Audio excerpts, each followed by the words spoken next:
Hello, this is Angela Anderson. Thanks for joining me for this acrylic painting tutorial. In this video, I'm going to be showing you how to paint a little bird flying with some lupine flowers. This is part 2 of a series.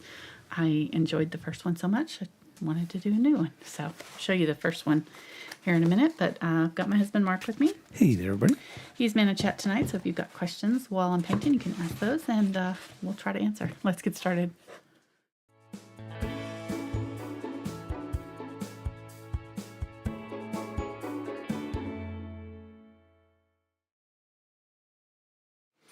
I always say try to answer because you never know. Welcome. Hi, guys. Super glad you're with us. And when you say we, you mean you. True. Yes. Clarify. Right. Just quickly, got some guests. Flowers from my garden today. Pick those. Huh, how'd those get there? Oh, these old things? Don't care what my studio looks like. Exactly. Well, we had some dead space over here, so I thought we'd share it up. Hey, that's my side. Dead space. Wow. Not you. All right. I am going to be painting this with acrylics tonight and painting it all the way through from start to finish. So you'll get to see the good, bad, ugly. I have not painted this ahead of time, so I'm just kind of guessing as to what colors and brushes and things I'm going to use, but hopefully we'll get it close to our vision. I've got an 8 by 16 inch canvas. I really enjoyed, let me show you part 1 here, the first one that we did. It was with foxglove and a little wren, and I enjoyed this so much that I wanted to do a companion piece. So these will be, you know, kind of a side by side, and if we enjoy this one and it does well, then we'll do another one. So we'll just keep on going as long as you guys like it. I have, you know, some series that have gone on for years and years, like the large flower series that I see no end in sight for that one. I just enjoyed so much, and they're popular, so it's a good combination. I like it, you like it. Let's do our colors. Carbon black, burnt umber, burnt sienna, yellow oxide, cadmium yellow light, phthalo green yellow shade, phthalo blue green shade, ultramarine blue, quinacridone magenta, unbleached titanium, titanium white, and gloss glazing liquid. It's splattered out there, but that's what that is. Okay, as far as brushes go, I'm going to be using kind of just a variety of brushes. Really, the round brushes will get us some decent feather and flower petals. These are kind of a small petaled flower, so we're not going to need a much larger brush than these. This is a 4-round, a 2-round, and the VelvetTouch and 6100 series. This one is a 2 flat. Sometimes the flat brushes can get some really interesting angles, and it'll be good for our leaves. So I'm going to grab that one, and then I have the angle brush, the larger angle brush. This is a 6 for some of the larger areas if we need to block in any bigger areas. I don't think I'm going to need that small angle, but we'll see. I don't know. We have it. And then maybe I don't know if I'm going to need this small of one because the stem on these are fairly large, so I'll probably use a bigger brush for that, but we'll see. All right, so you get the idea. I'll mention the brushes as I use them. What else? I think we're ready, right? Oh, the background. We have painted, it's an 8 by 16 inch canvas. I think I mentioned that already. 8 inch by 16 inch. And I have painted it with equal parts ultramarine blue and burnt umber. So, you know, about that much each. I don't know. I didn't quite get the sides, so maybe a little bit more. But really, you can use any color. I mentioned this in the first video. Really, any color you want for the background, as long as it's kind of in our mixing. Any combination of these colors is going to look good in your background. Any of the ones that are on our palette, because it'll be harmonious with the colors, the rest of the colors. I wouldn't use a different color is what I'm saying. All right, so let's do our stem. Our stem is kind of a mauve-y purple, purplish, dark mauve, burgundy, one of the above. So I'm going to start with Quinacridone Magenta, but that's way too transparent. If I try to go on here, you're not going to be able to see it really well. it's going to kind of disappear into the canvas. So we need to make it more opaque. So we're going to get a little bit of our unbleached titanium and add that. And then that's a little too bright. I don't want it to be like pink. I want it to be that burgundy color. So I need to tone it down. I think I'm going to go with the burnt umber since it's a little darker and see what that does. And then let's go ahead and add a little bit of the ultramarine blue, because remember we were saying it was kind of like slightly purple too. All right, so mostly magenta, a little bit of blue, and a little bit of burnt umber, and a little bit of the unbleached titanium. The unbleached titanium is not there to lighten it, it's just there to make it more opaque, because all three of these colors are pretty transparent. So they're not going to cover this dark. And let's see, we're going to do our, I guess I probably should draw it, but we're going to leave room for our bird, which is going to be like right in this area. And our flower is going to come up to right about here, and it's going to skirt this side of the canvas pretty close. So I'm just going to kind of guesstimate here and do our line down. I'm just using the edge of this brush so that getting a nice line there. Okay, that looks good. And it kind of curves in here. We'll do some greenery down here where it attaches, and then this one coming up a little bit shorter right here. Really could just do one if we wanted and make it a little bit bigger, but I don't know. I thought with this one, these are so narrow. The foxglove kind of spreads out a little bit more, you know, it's a little bit larger flower overall, and it would be like as if we did this all the way down, you know. I just feel like it would be a lot of dead space at the bottom, so just decided to go ahead and add a second one in here. You could do 3, you could do as many as you wanted really, but need room for the tail, so the tail's going to kind of go in here. So let's go ahead and have this one kind of off here and sort of curving out and then back in, or back this way. Right, there we go. That'll give us something to aim for. And let's go ahead and draw in our bird here. And go ahead and use, we'll see if the chalk pencil will do. Just need to keep it light.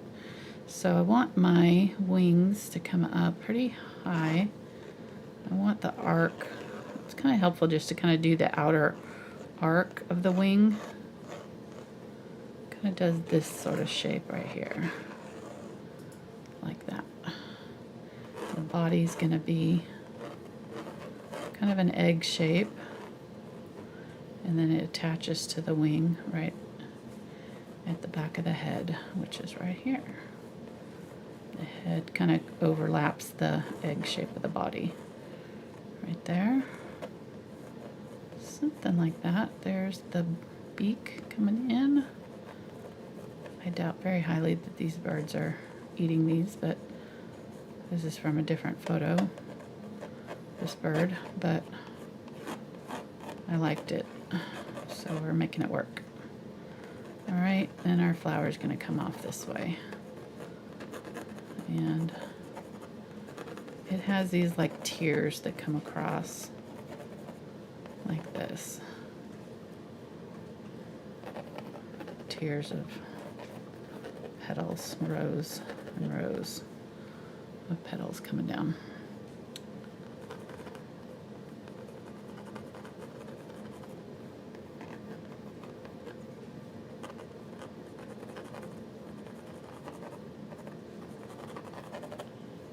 I want to make sure that I'm leaving enough room. I might have room for a third one, maybe down low. We'll see. If I make these small enough, I probably could fit 3. Should have moved this one over just slightly. But something like that. Then we've got these big leaves. Well, I guess we've got these leaves filling up the space, so we could do some more leaves if we wanted to. Don't usually do a lot of leaves. I really need to because they can really add to the painting. I'm usually like just about the flower, and so I kind of skip over the leaves. Sort of a afterthought, but let's give them a little bit more prominence tonight. Okay, so let's do 3 kind of leafy things down there, and then we need the tail. So the tail's kind of curving in from the body. The egg shape kind of comes to a point, and then the tail comes down from that. And generally the tail, like from where, like if you did a flat line across there, that and that to the top of the neck is usually about the same size on a bird generally. So it kind of can help to sort of check it. I might make that a little smaller there, and then the feet are coming out to catch, I don't know what. There's a foot here. And then we've got all these wing feathers here. So feather, feather, feather, feather, and then having this border helps kind of know where to end the feathers. And then some of these down here, just little things like that. All right. Very easy. I've kind of seen the back side of that one, so. All right, so that'll be our painting, and again, about an inch away from the top so that we, don't crowd it too much. If you framed it, it wouldn't cover anything. You've got plenty of room around it. All right, let's get going here on the bird. Not too bad, that was 13 minutes. Okay, check. Try not to spend too much time on the drawing portions. Good job. Thanks. I am going to get a filbert that's about the same width as the wing, the feathers there. So I think the 4 filbert would probably work. What were you going to say? The judges are giving you a good score on Good that score? part. Yeah. Okay, thank you. Check. I know. I don't know why.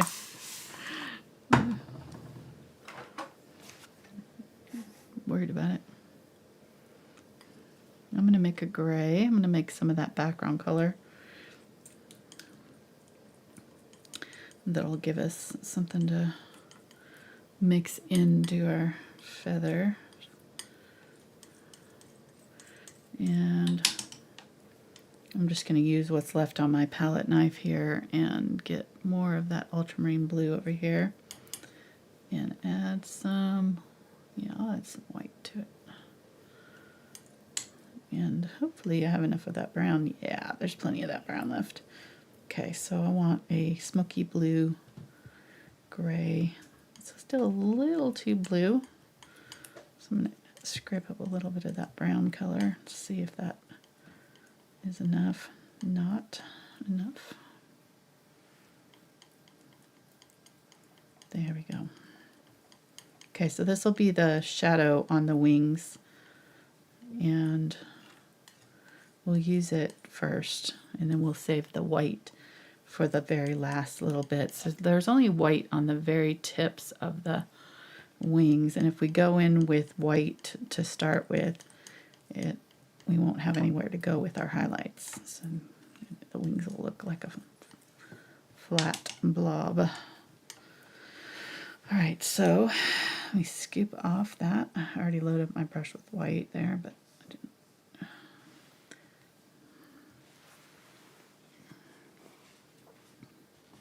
Clean that off.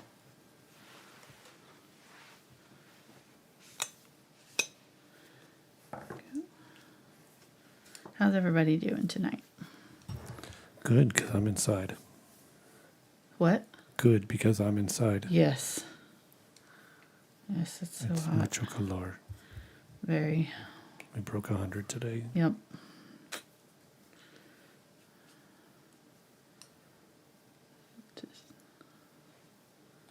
But doing well. Tomatoes are loving it. They don't care. Our water bill will be a little high this month. Yeah. Yeah, it's a expecting no rain. The trees are dying out there too. Yeah, we're having to water our trees. Okay, so I've added white to this color here, so, you know, probably, maybe a 2 or 3 on the value scale, somewhere in there, if you look at your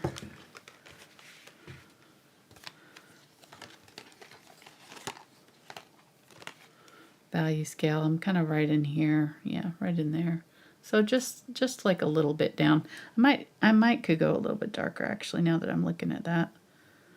I think I might go a little bit darker. All this will dry darker than it is right now, but I think I want to start out right there. Yeah, so right there. Let's go ahead and work our way up and around here. Just using that edge of the brush, that rounded tip, to create that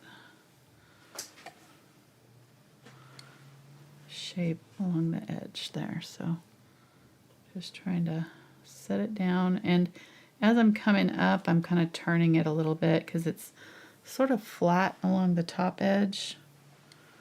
So I want to get a little bit more of a straight line there.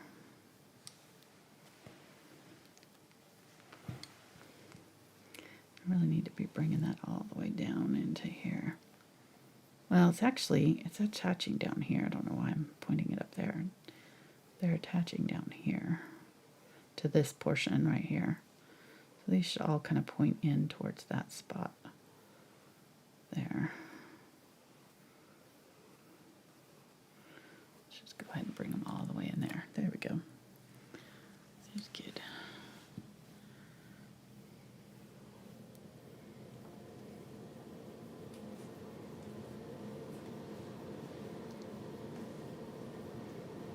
Having a good brush makes this so much easier.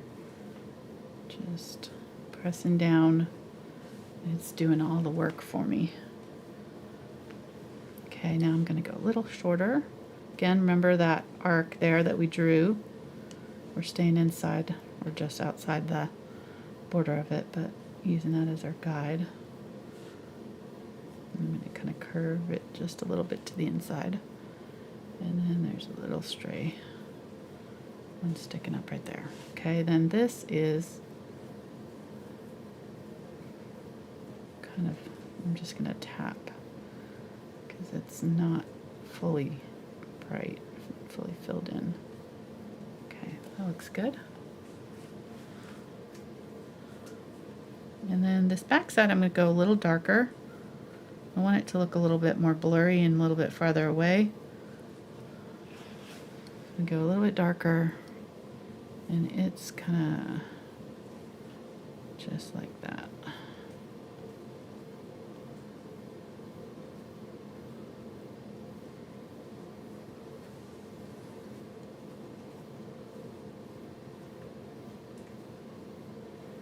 Letting the borders be a little bit more sketchy, a little bit less defined. It's not a sketch. That, yeah, this wing's a little sketched.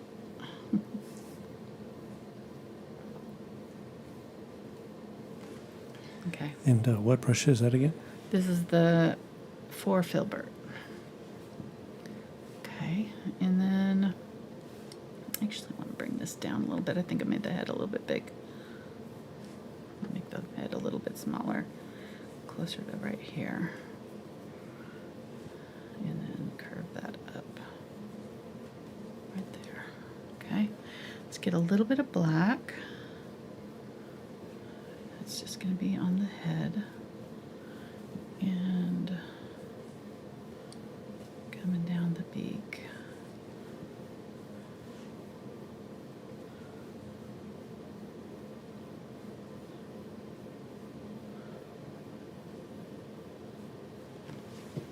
It's not going to show up that well on this canvas because it's so dark, but it'll show up once we get the rest of the colors in around it. So I'm just going to paint that in black right there. And this is the eye's going to be like right in here somewhere.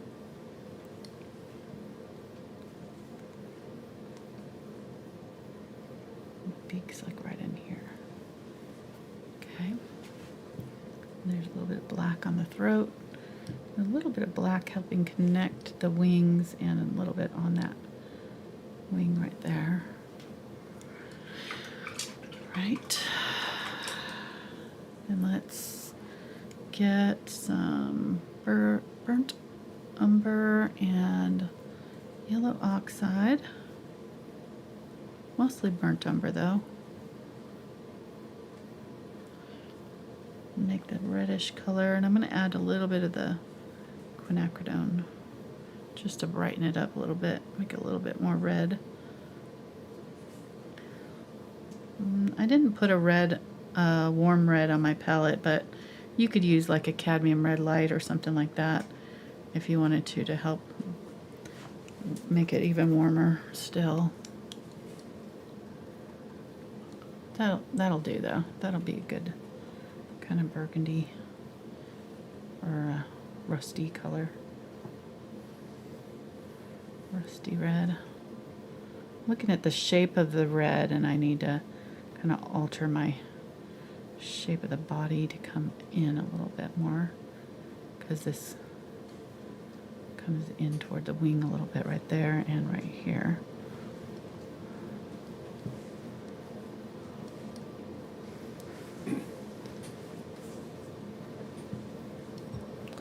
A little bit of it at the top of the face.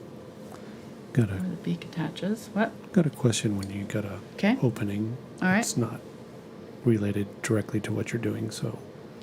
All right, getting some unbleached titanium, a little bit of yellow oxide. Okay, go ahead. Yeah, go ahead. All right. Caught me off guard. All right, Nicole, she's become a Patreon supporter, and she's purchased beginners things. She bought some brushes. All right. And brush guys. But she wants to know what are like 5 or 6 paint colors that she should start with. Ah, good question. Good question. I do have a video about this. I did it a few years ago. I've kind of changed my palette some since then, but I would do a warm and a cool of each primary. That's really your best bet, and then like one neutral and black and white. You know, you kind of you can mix your own black, but it's nice, especially when you're a beginner, to have it for stuff like this, especially if you're going to be painting animals. So black, white, start with that. Obviously titanium white, not zinc white. Zinc white's transparent. If you're doing a lot of landscapes though, zinc white is helpful because it helps with clouds and things. So that can be in your optional list, like eventual list, you know. Black, white, and carbon black or Mars black, either one is fine. Probably if you were going to go with one neutral, I would either go with burnt sienna or burnt umber. Both of those are pretty equally well used.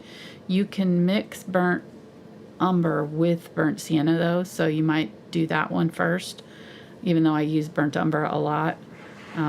You can add black and burnt sienna to get burnt umber. So white, carbon black, burnt sienna, then your colors. So you want 2 of each of your primary colors. So 2 reds, 2 yellows, and 2 blues. The 2 blues that I choose are Ultramarine Blue and Phthalo Blue Green Shade, because they're far away on the spectrum. So you've got a cool and a warm version. Ultramarine Blue and Phthalo Blue. Then you've got Quinacridone Magenta, 100%. Quinacridone Magenta is going to be on every single one of my palettes, no matter what. I mean, not every painting, but if I'm picking primaries. Because there's no other magenta that or bright color that will do. So Quinacridone Magenta for sure. And then your red, you can really vary. I've been using Pyrrole Orange lately, It's not technically a red, but it's really close to cadmium red light. It's very orange, very warm, but when you mix Quinacridone Magenta with it, or any kind of orangey red, you get a really vivid red. So those two mix well. You could also go with a cadmium red medium if you wanted to.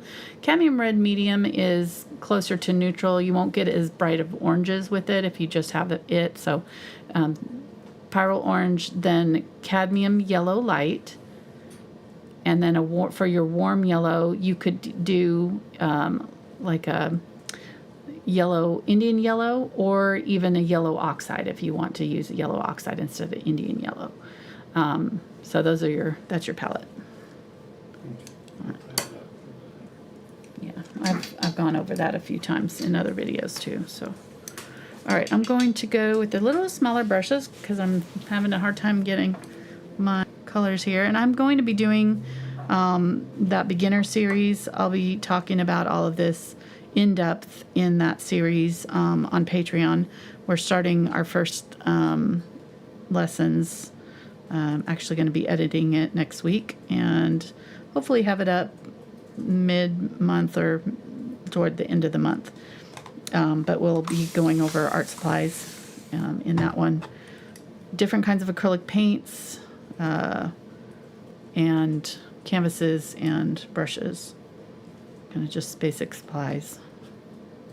And then we'll go, once we get over those, that just basic what to buy list, then we'll be going over things like what, color mixing, basics of color mixing, basic techniques and things like that. So it'll be fun. And that's a $5 level on Patreon, which includes traceables. So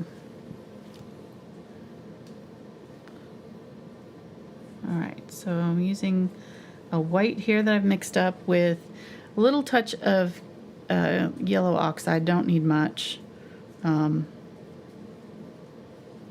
This is almost that palette.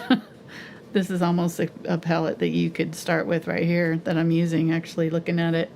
You don't really need phthalo green. You can mix it with phthalo blue and yellow, but it's convenient to have it to start with, especially if you're doing a lot of landscapes. I just don't have my bright red on here. It's the only one missing. But, okay. Let's go ahead and dab on a little color down the belly. And I need to do the tail while I've got this color still wet here. A little bit of that gray before it dries. Just realized I didn't do the tail. So that is missing the feet. There we go.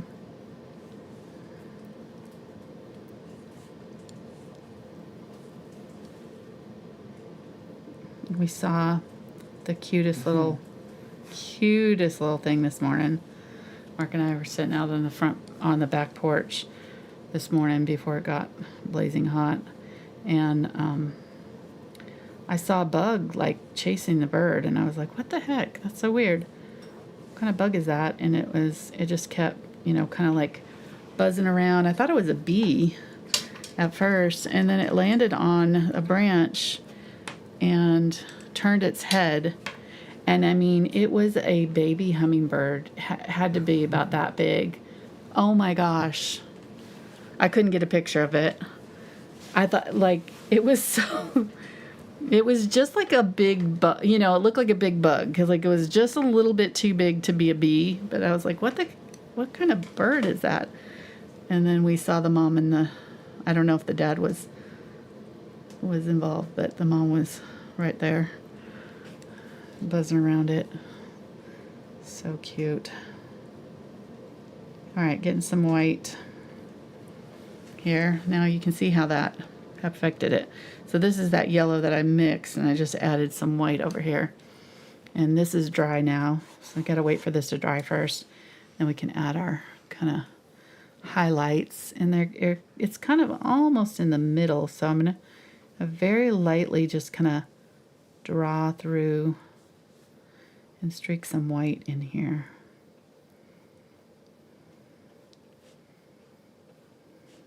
I could talk about colors all day. You know better than to ask me about that. I can just sit and talk. I almost lost you.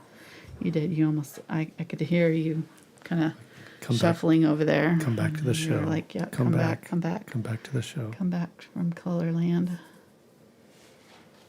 And there's some kind of transition feathers right there. And then some. I'm just going to go ahead and. There's some black right there, but I don't want the black right up against the edge, so I'm just going to highlight right there. Okay, nice. So I'm going to leave this side a little bit darker.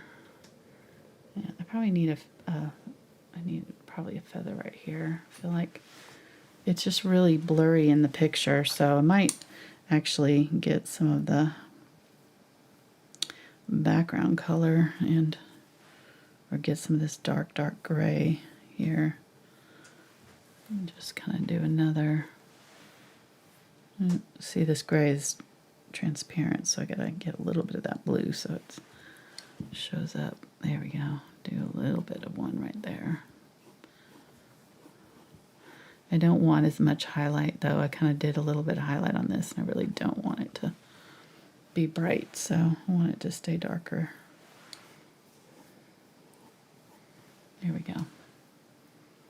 Yeah, that's better. Okay. I want a little bit of this dark streaked through here, so I'm going to kind of pull it down. Ooh, picked up that white. It's all right. I'm going to clean out my brush. And I'm going to get some of the red. It goes a little bit lighter right at where the tail attaches. I'm just going to kind of go over that. I'm just going to use that to my advantage because I already needed to lighten up this area, so just pretend like I meant to do that and add that little transition there. Let me get a little bit more of the yellow, add it to this yellow that I mixed here, add it right there. If it's not covering, you can just add a little white to it.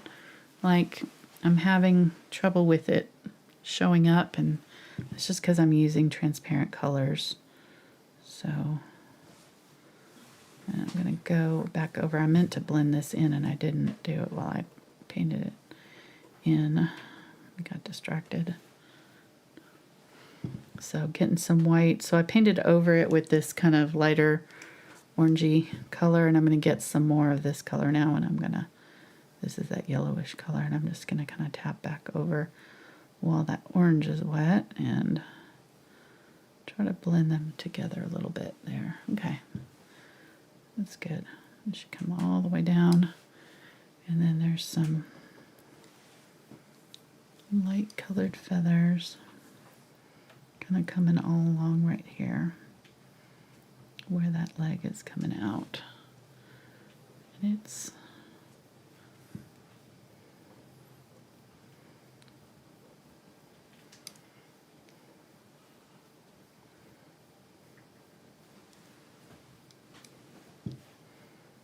pretty far over. Okay.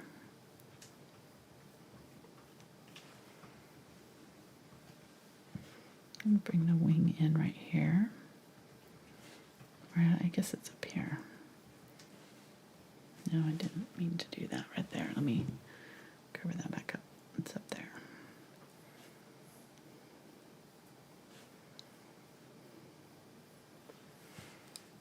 And this orangey color kind of comes up right here where these secondary feathers attach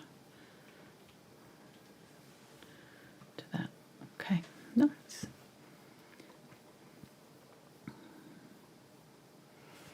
And then to make our little feather shapes, you're just using, I've switched to the 2 round. I'm just going to use this brush and point the rounded part down and just tap in some little feathers to create that feathery shape. Here's the current side cam view. of that action, so that should be really helpful for you.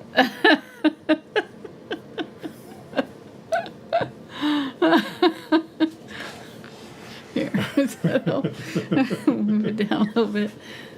Oh yeah, the logo's in the way too. I need to move that logo too. That's funny.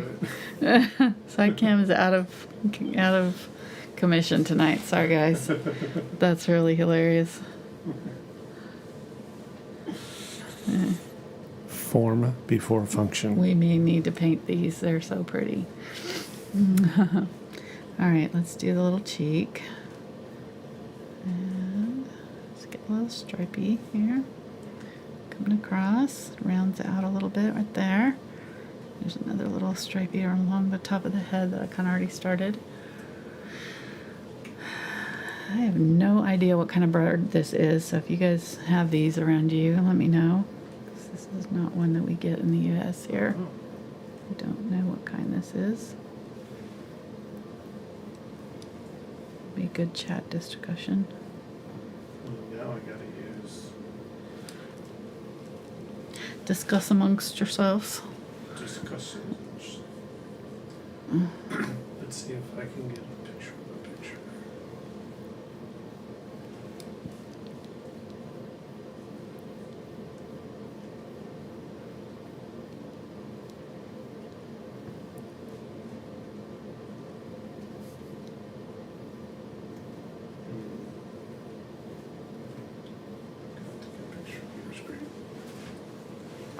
Use the Beatles. Okay, I'm gonna use the black here and do my eye, which is kind of right in here. It's sort of sideways. I'm not seeing, it's not a full circle. And there's a little bit of black also right up under here. So I'm just gonna pull down a few little feathers right there. And again, making that nice and dark right there. What is it?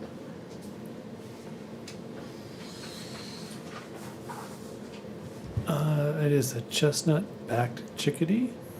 Ah, cool. Where they live. It's also named, I always get embarrassed by saying that word. Oh. It's like a tufted mouse, but it's Uh-huh. a varied one. Varied. Okay. Yeah, I know which one you're talking about. Tufted breastage mouth. It's a varied chest thing. Mark's trying to be politically correct here. Bird names are not. Starts with a T They were obviously. and rhymes with fit.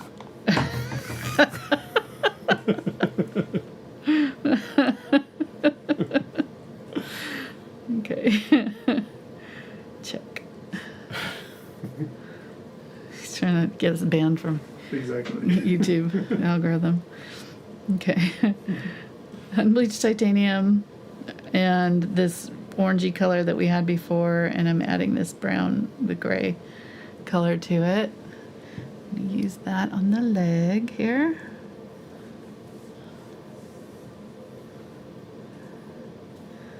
And I'm going to put flowers in the way right here, so I'm not going to worry too much about the exact thing there. I think this needs to come down a little bit more, this black here. On the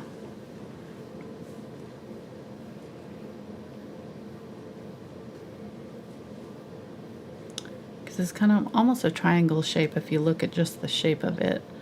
And then it comes across the back of the head there.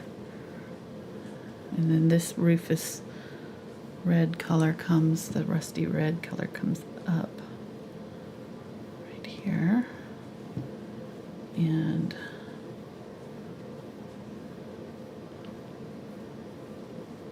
kind of overlaps it right there. And then there's more of this reddish color on the leg right here. Okay. This one and the last one, these are pretty ultra realistic. So these are definitely not a beginner bird, lesson. Like, these are much more advanced than some of the other ones I've done. Just partly because of the pose. These poses are a little bit more complex, at least on this one. And, this one had a lot of little details in the feathers and things that we did in the face. So I'm trying to match this one to the realism of the other one, kind of so they sort of go together. Okay, I'm happy with the wings for the most part, I think. I might get a little bit of this gray and a little bit of glaze maybe, and just right where they come up, they kind of curve.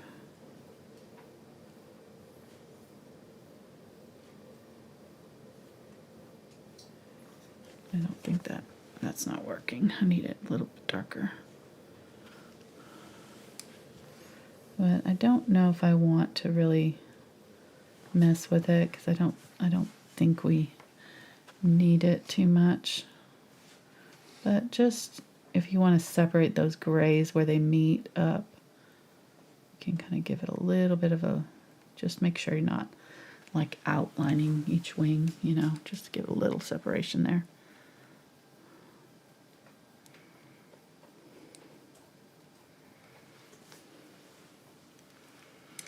Okay, there's a little bit of it in the tail too. There's kind of a couple dark lines coming through. Look, I just love it on the black canvas though. Isn't it pretty? It's just like really makes it, every light thing makes it just look lit up, every light color you add. I'm gonna get some white and some black here and make a light gray. Add a little bit more black there. There, so kind of a mid-tone gray. Wiping most of it out, and I'm gonna mark my beak. I'm just gonna kind of do both sides of it just so that I can see where it is, and then I'll darken up. Get that black again, and I'm gonna go back in with that.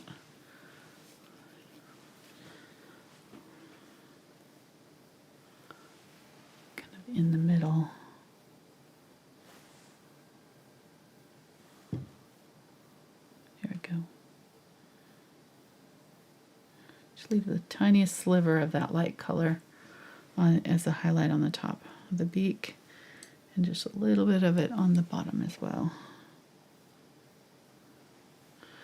Again, I don't want it to look too matchy though, so I'm gonna tap on into it so that blend out that line a little bit. It's a little bit brighter on the top though, so I'm gonna go a little bit brighter with that white along that top edge. Okay, I think that got the angle a little bit off too. I think I need to straighten that out a little bit. Okay, then I'm going to use this color in the eye, and I'm going to give it a little semicircle at the front of the eye. Ooh, a little too wet.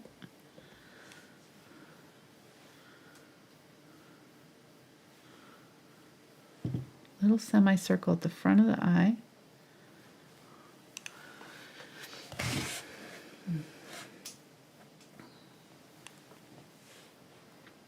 And a little bit kind of coming up around the back of the eye just to make it visible that that's where the eye is.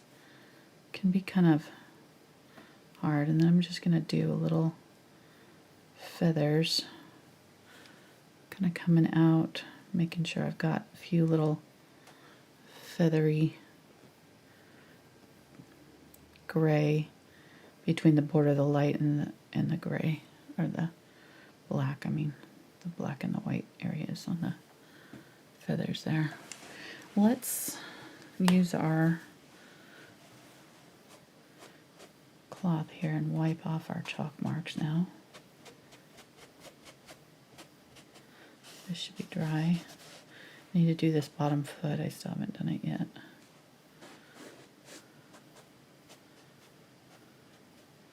This will help us see what we've actually got going on. Okay. Let's go ahead and do this foot here. So I'm going to use this gray that I've got. I'm going to come down from the body here and then bring it forward. And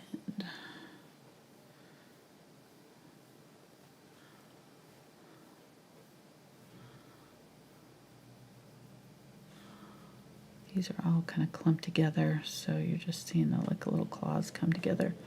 These are all sort of lumped together right there. I'm going to get a little bit of the white and just going to put it on the leading edge right here, and then highlight the front and the nail. So you kind of get this pad here and then the nail coming forward. Let's do the pad here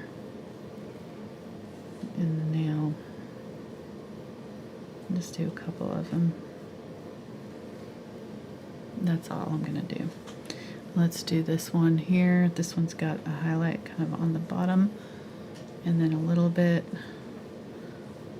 on the top coming down, and that's all I'm going to do because it's going to get covered by that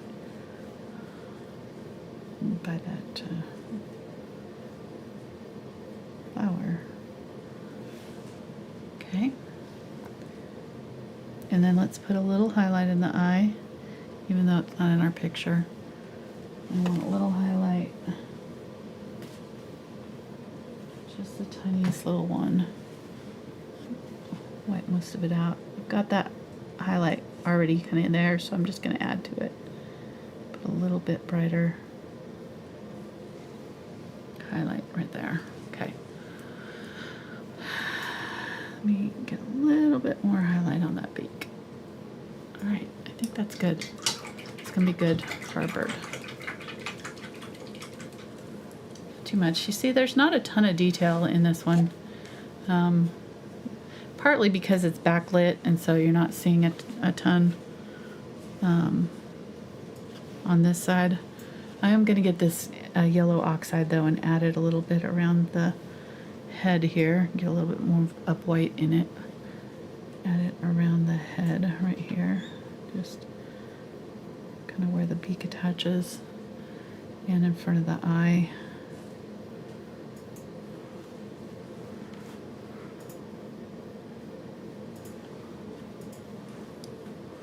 And sort of underneath the eye, give it kind of a little bit brighter focus. And then a little bit of this white coming underneath, down.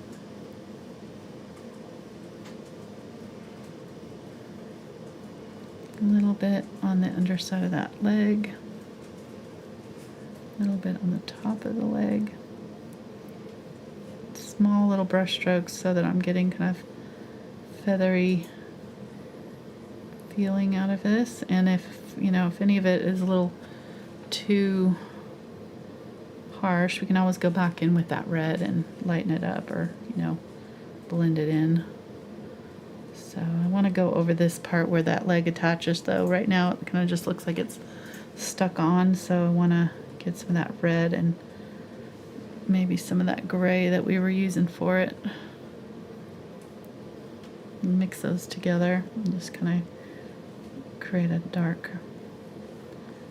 reddish gray right there where it comes out of the body. Get a little bit of that yellow oxide with the burnt sienna.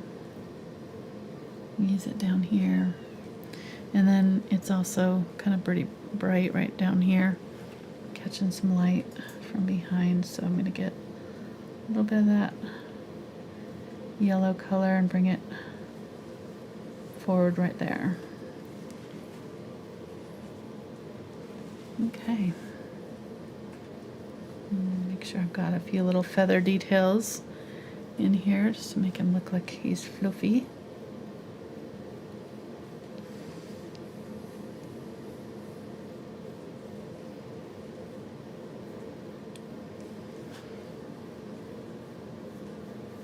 Getting some burnt sienna and yellow oxide here. Use it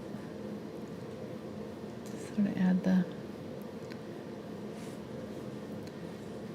It's not going to really change the value much, but it's just going to add another layer of color, and you'll see a little bit of the feathers in there.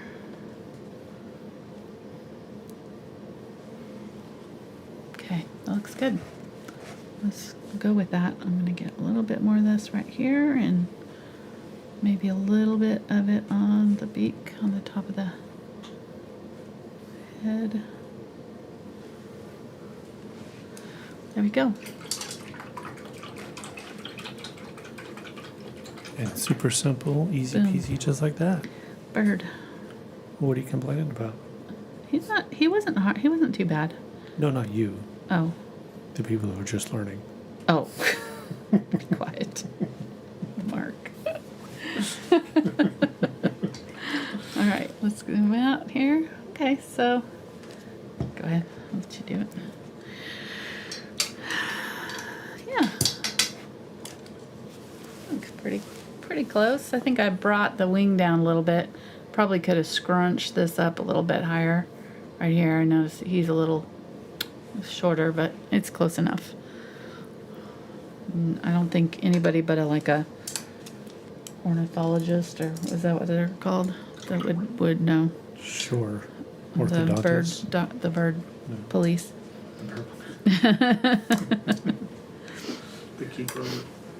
The keepers of the birds. Yeah.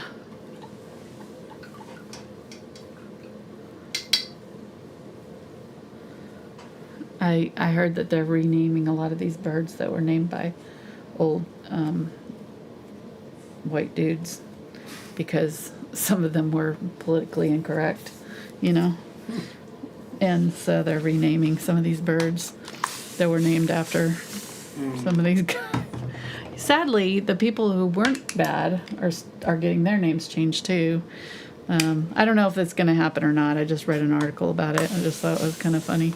Not funny, but, interesting. It's just like we're renaming all these birds now. Anna's hummingbird, and, that wasn't one of the ones. I just know that that's an actual name. I don't know who Anna was or why her, if she was a bad dude or not. It doesn't sound like she was a dude at all, so.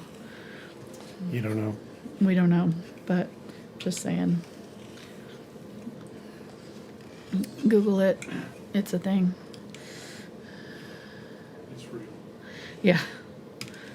It's just funny.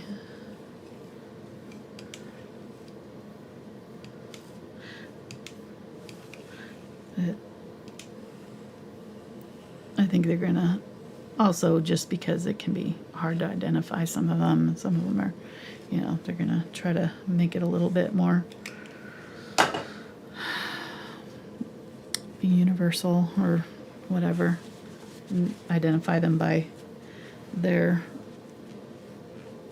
color and shape and stuff, and not just somebody's name.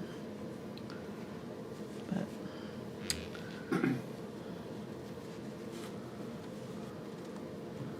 all right, so I don't know how I got off on that subject. So, real quick, you don't have a specific playlist that goes over like all the colors. I found one that has like basic techniques that has some of the colored things in there, but There's a color mixing video. It's called Color Mixing Right. Basics. okay, I'll just share the playlist that has that in it because it has like the color chart and things like that too. Yeah, the beginner Yeah. playlist. Yeah. Okay. I don't have a single playlist just for color, no, because I think I only have like 2 videos. Color mixing.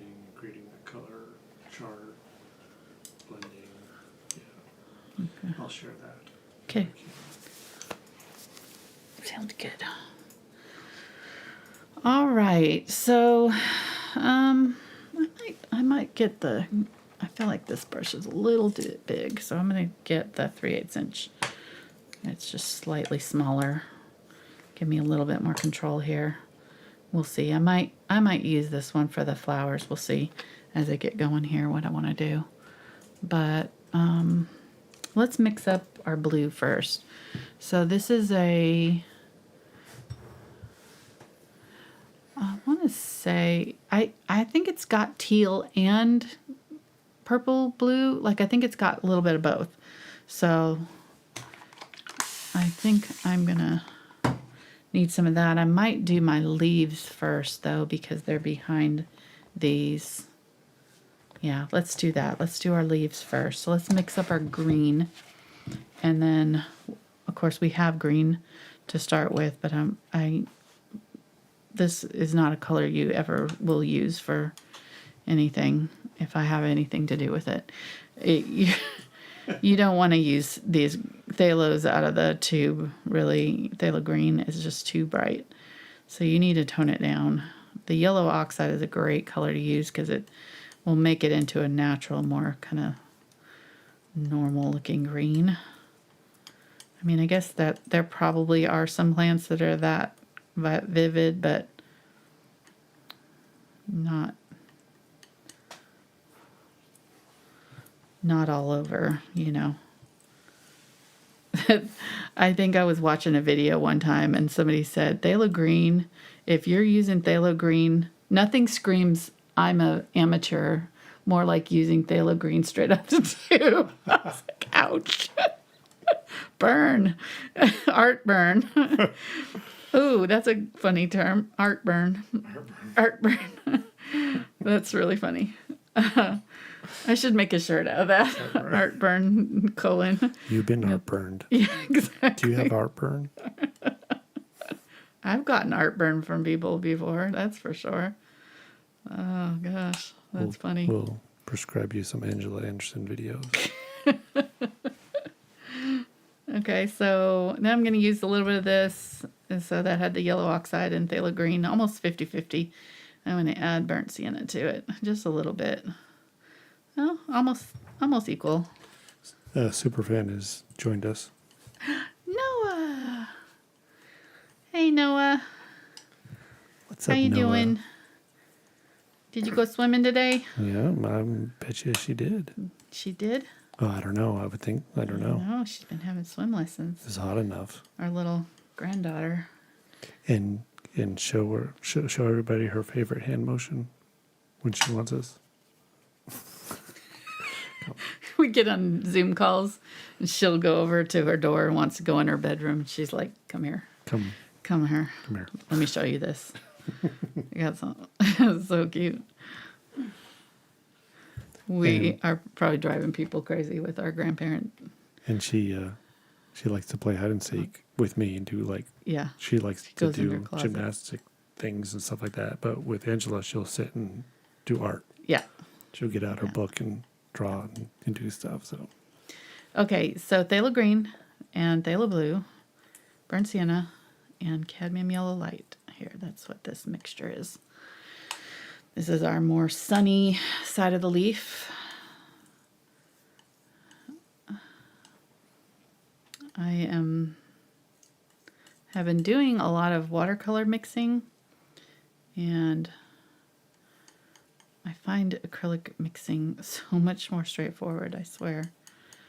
I can remember why I don't like watercolors when I start messing with them, because they are like a whole different ball game.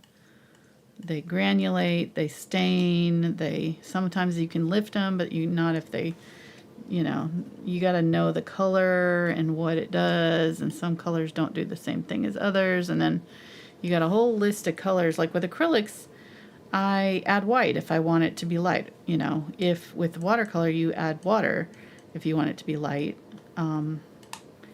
And So I feel like with acrylics, it's kind of more linear. You have, you have a color and you go dark to light, and that's it. That's what you get. You might have a glaze, but that's it. With watercolors, you go dark to light mixture, like if you've got two colors, and then you've got infinite numbers of white. It's like, just light colors galore, because depending on how much water you use, you get all these mixtures, and it's just like, I find it very overwhelming, but I'm loving it at the same time. So I'm going to be using it on our travel thing. We're going to be doing some watercolor. I'm going to be talking about it in the last day of the month. Gosh, I can't believe we got only like 3 more weeks before our trip. We're going to Europe for 3 weeks, and we'll be documenting our travels, posting those videos for our $10 patrons on Patreon. We've got the beginner series coming up this month for the $5 level. And this is next month. We'll be doing the travel to Europe. So, it's gonna be interesting, but it'll be fun. I'm looking forward to painting on location and all of that. So, I'll be showing my kit and everything I'm bringing along with us later on this month in our channel, the last Tuesday before we leave. All right, so I've mixed up some yellow green. I've got the phthalo green and the phthalo blue plus the burnt sienna, or I'm sorry, burnt umber, I think, with this one. And then I added more yellow and more white to this part of it. So this is the one with the blue, and then this is got the white in it, and with more yellow. Whenever I add white to my green, I always add yellow, because you lose the vibrancy really fast. It kind of turns muddy. All right, so I'm going to kind of thinned it out a little bit, because I want these ones back here to be kind of blurry too. So I'm going to kind of start out back here. Gonna put in those. This stem is in front. I can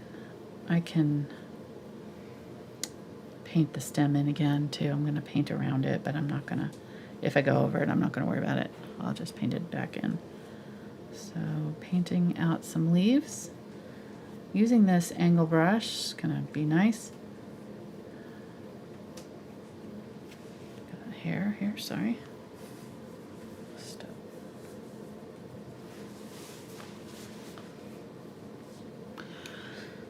And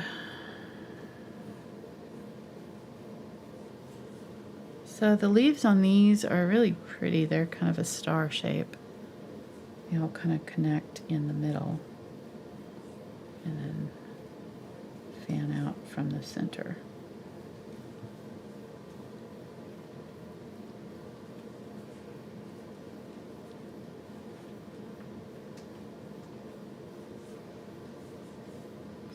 And I'm going to use some of this dark color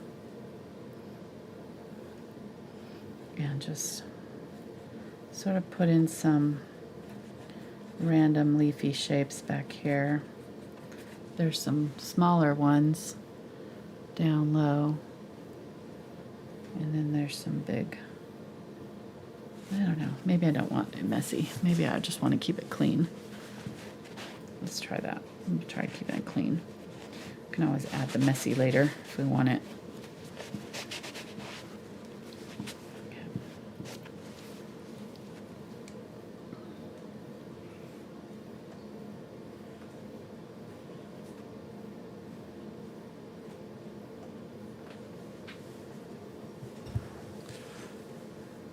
Somebody would like to know, what is the purpose of using glaze? Glazing medium or glazing just in general, like what is the purpose of glazing? Says the purpose of using glaze. Of using glazing medium, I'm guessing they're meaning.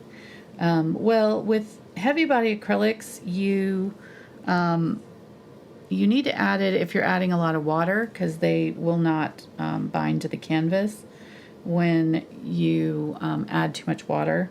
They have so much pigment, they don't have as much binder as cheaper paints. Cheaper paints have binder and not as much pigment. Heavy body acrylics and more expensive acrylics will have more paint and less binder. So you have to add a medium. Doesn't have to be glazing medium. It can be matte medium or something like that. Gloss medium they make too if you want it shiny. But that will help the paint stick to the canvas. And then when you want to, say I decided that those wings needed to be yellow or pink or blue or something like that, but I didn't want to have to repaint the whole thing, I could go in with a glaze, which is just a transparent thin sheet. Think of it as like a cellophane sheet of color that you're placing over. You can still see through the color underneath is shining through it, but it's tinting everything. So you're just tinting it. So I can paint it with a transparent layer of blue, color like Phthalo blue or Ultramarine blue. I can paint it with, like, you know, a transparent yellow. Now yellow oxide is opaque, so I wouldn't use that to glaze, but I could use cadmium yellow light to glaze. Or, well, I don't know, that's not great as a glaze either because it's also opaque. So if you had a yellow that was transparent, anyhow, you could use it to glaze green, any of those colors. You get the idea.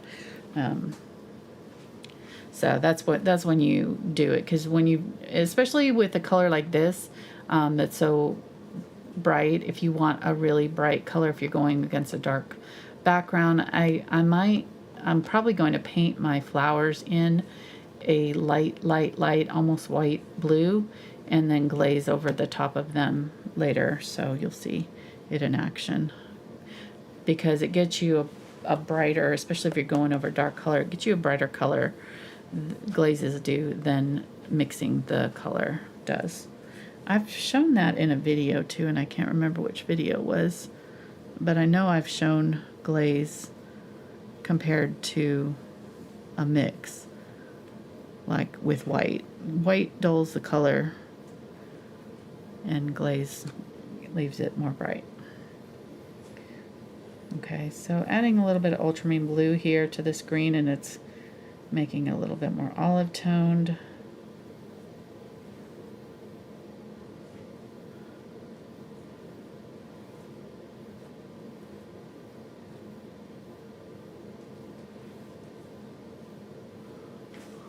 Oops, I'm off camera.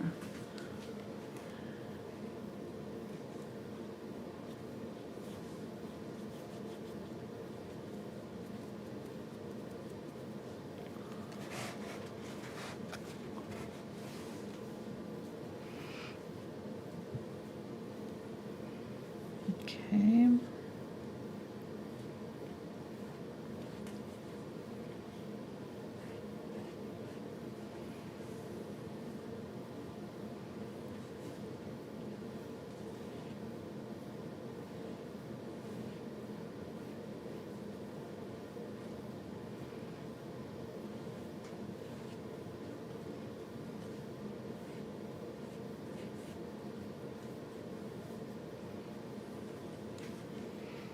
Alright, so that'll do.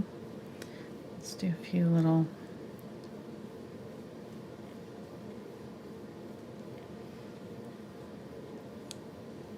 baby ones down here to kind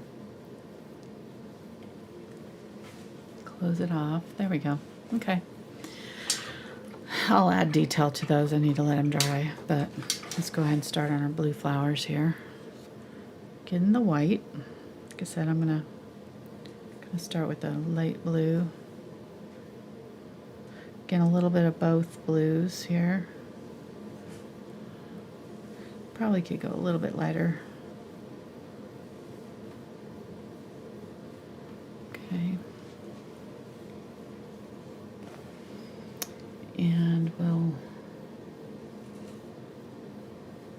start up here.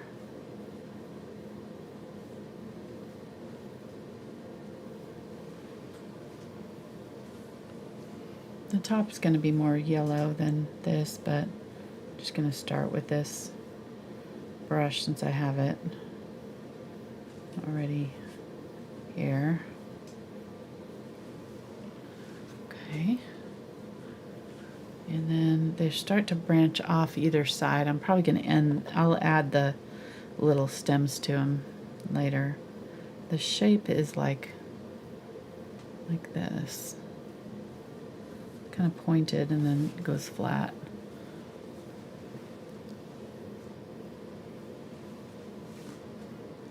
So I'm just going to kind of come in.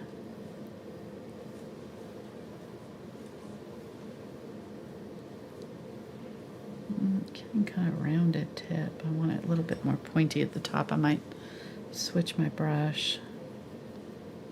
I'm having a hard time getting it the shape I want. If I can just get a shape to do exactly what I want just by touching it, then I won't have to load and reload. So let me try with this because this might give me a little more control.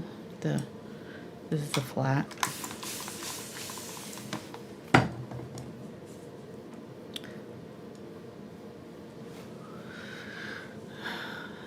Alright, so next layer.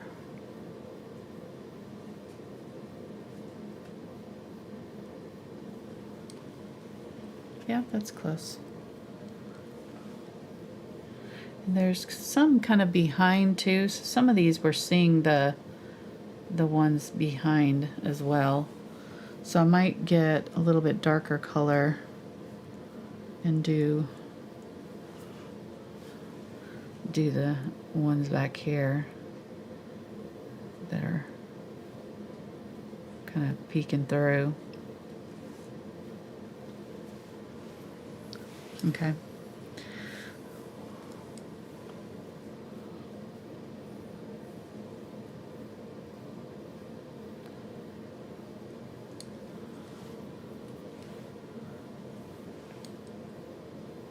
And then we'll do these ones in front.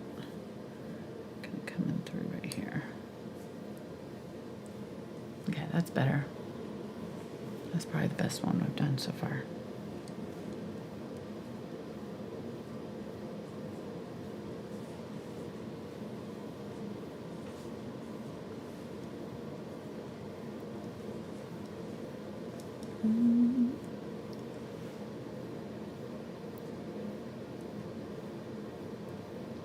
Kind of made the stem a little bit thick too, and I should have probably highlighted the stem before I started on this, but too late now.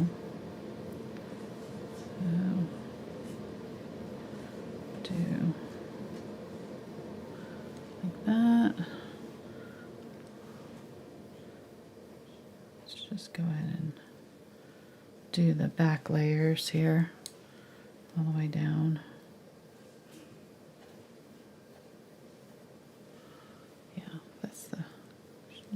So the motion is kind of a comma stroke. Send it down and kind of twisting it to the side a little bit. That's getting that shape. So let's do this one.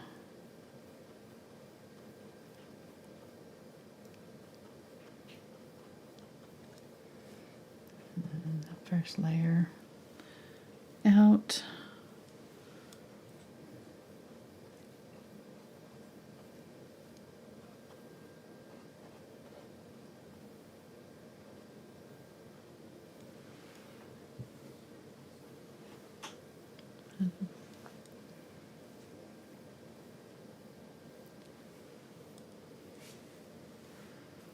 Get that back color, darker color.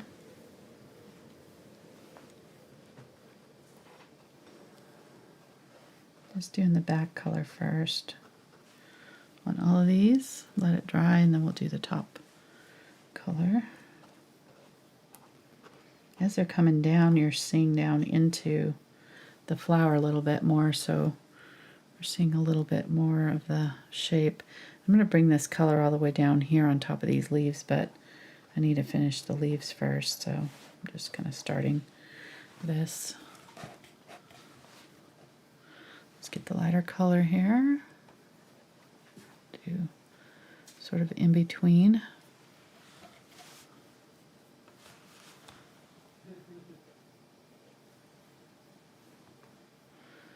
They're not going to look much like anything yet. We'll put them highlighted and add our little purple stems to them and stuff. A little help.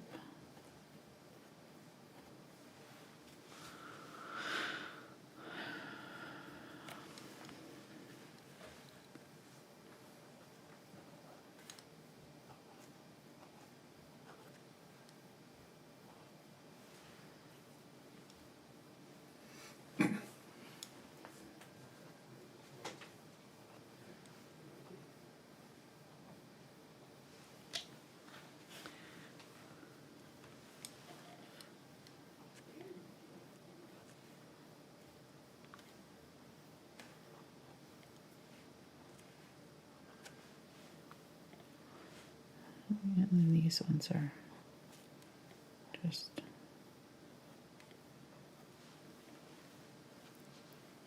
little.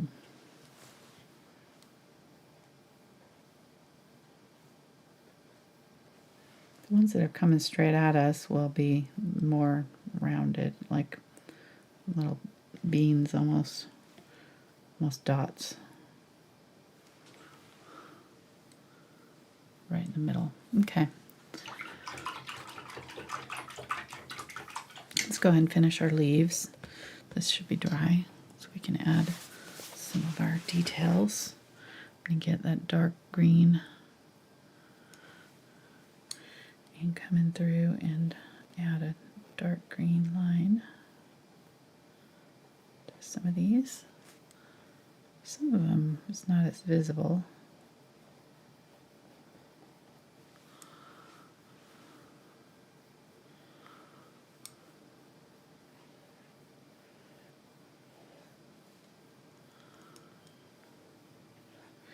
I want it dark in the center there too, kind of coming out, so darkening it up so that they kind of disappear into that center.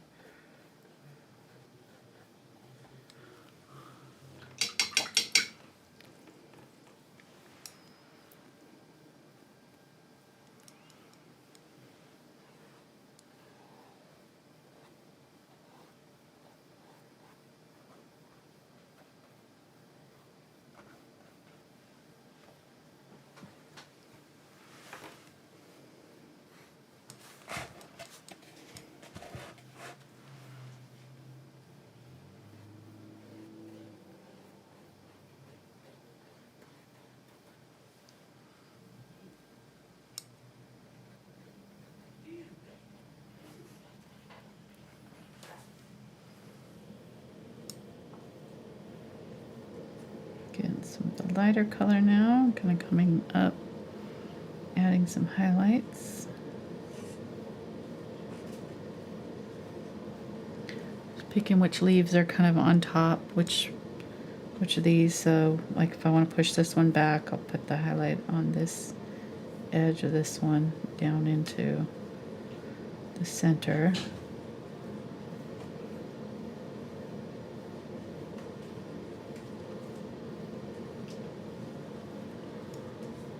See that?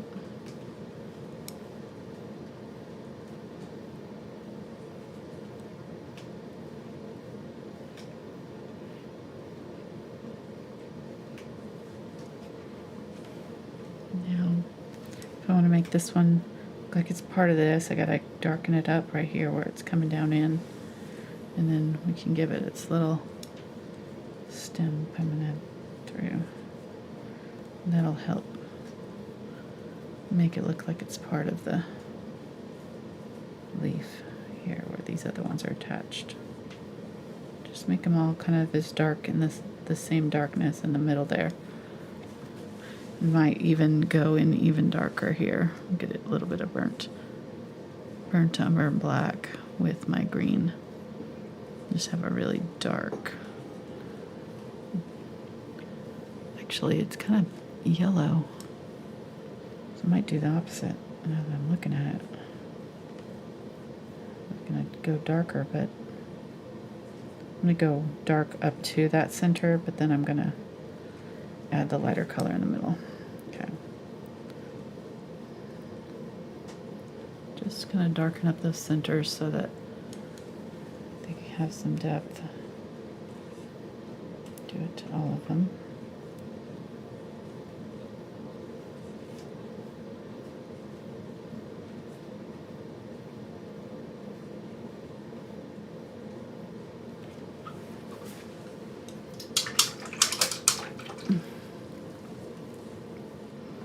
Get a little bit of that light yellow.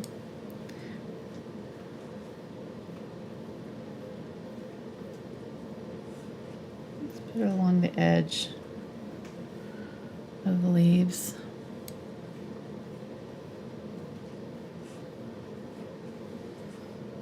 Doesn't have to be on both sides, just you can do one side on all of them so they look like they're overlapping a little bit. Pick some of them to be kind of on top.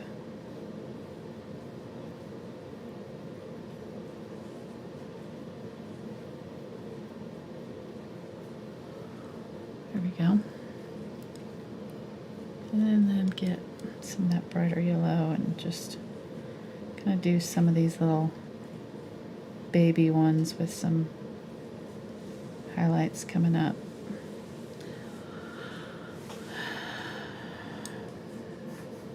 What? This eye?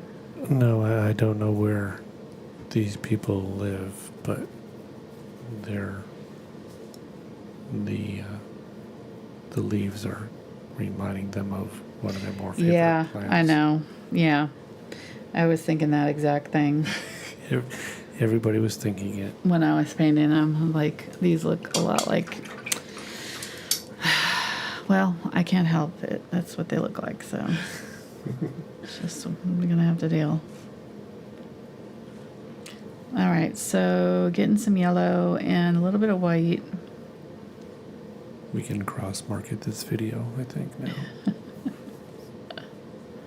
Maybe this plant is related to hemp. I don't know. These are happy flowers. These are very happy flowers. We'll paint a bag of Doritos in the background.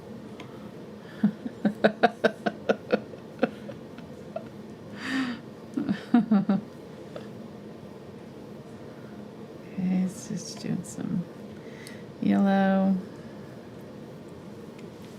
in the centers there. And the yellow kind of comes up, so I'm kind of trying to blend it out just a little bit up into the leaf. Just softening off. It's not like a dot.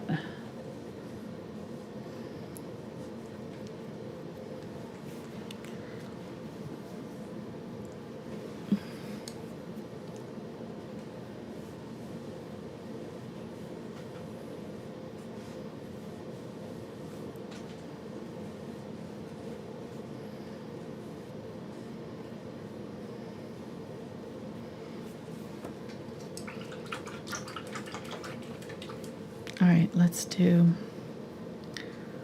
I know for a plant that I've never actually seen in person, I know it's funny how it's so recognizable. All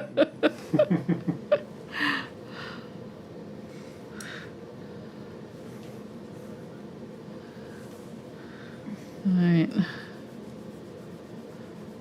Adding a little bit of black burnt umber to my magenta here. And I'm going to go ahead and put my stem back in over the top of this. Push that back. And it's just going to go down into there. And this one is just, this leaf will be kind of in front of it. It's fine. Okay, so let's get a little bit of the unbleached titanium. And some more of the magenta. A little bit of a highlight color here, and I'm just going to kind of highlight. I should have done this before I did my black or my blue flowers, so do this part before you do your blue flowers. I just forgot. It'll just be easier to highlight it and it's not got stuff in the way.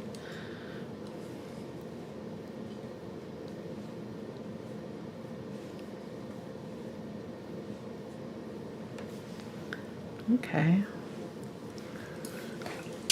Good.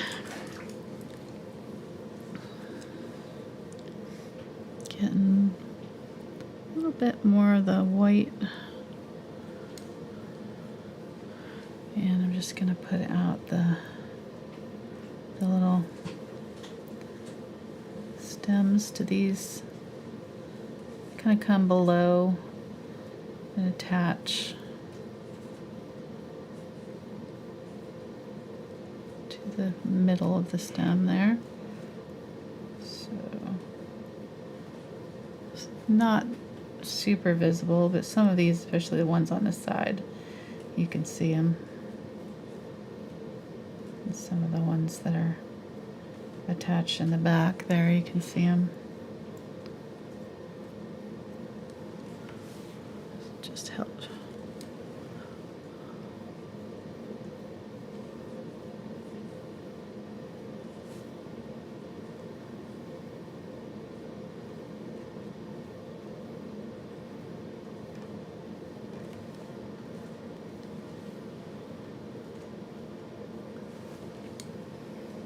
Doing that. I was looking up Lupine. bluebells.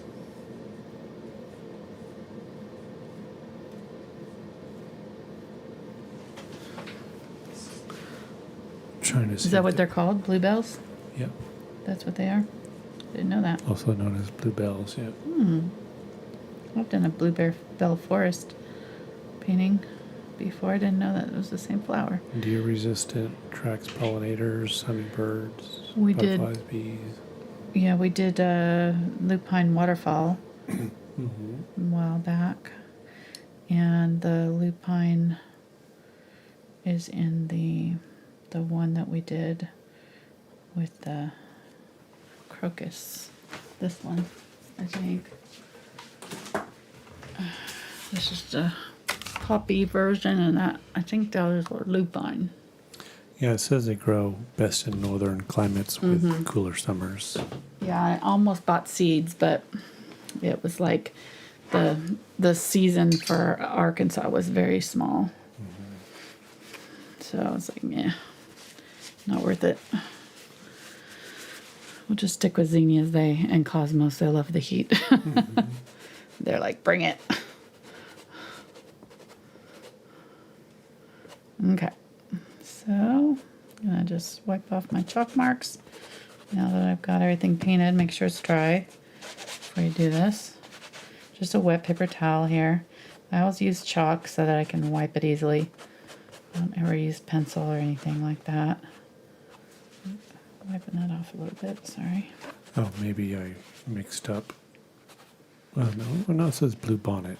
Bluebonnet, okay, Yeah, that's sorry. different. Yeah.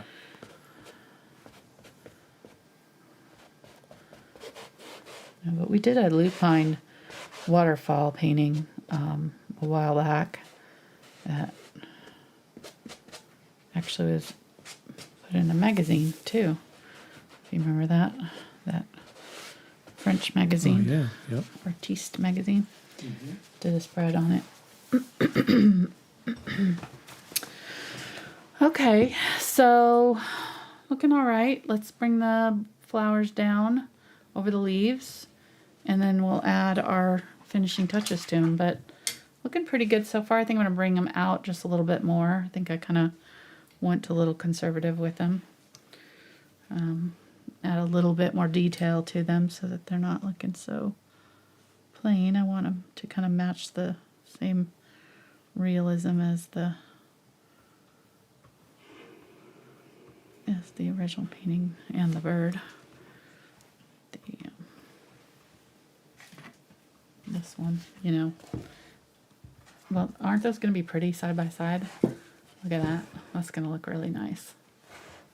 I can't wait. I probably could have done with fewer leaves. You know, looking at this one, they were such a smaller flower. I wanted to fill up a little bit more but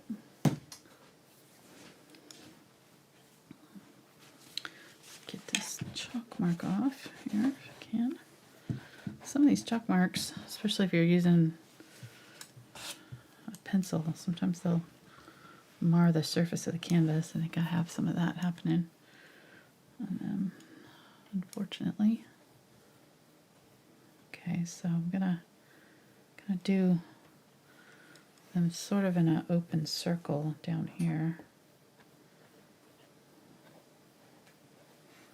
coming across like that.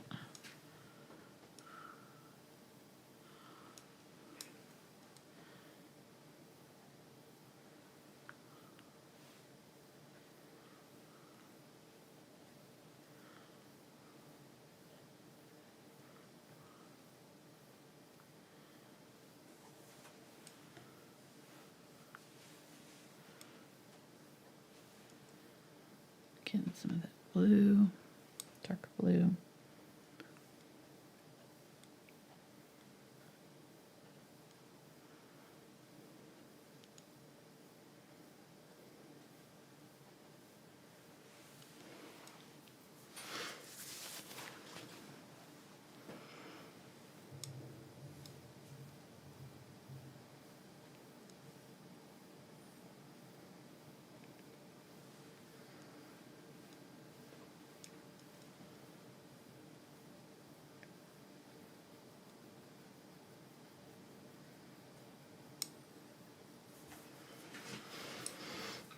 Okay.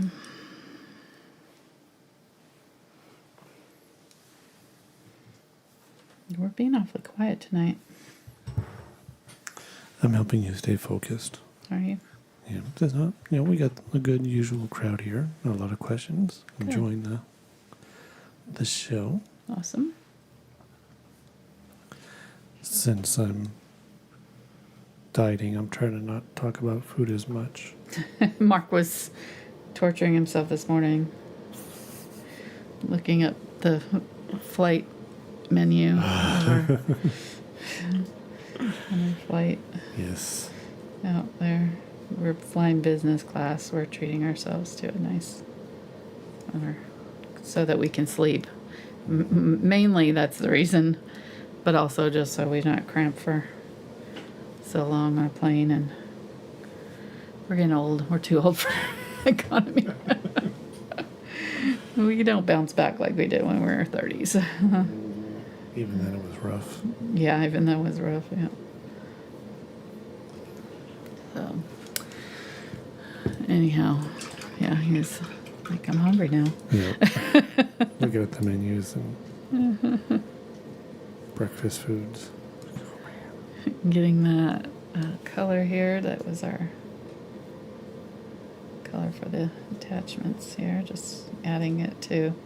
Kind of seeing it more down here because they're open, more laying open.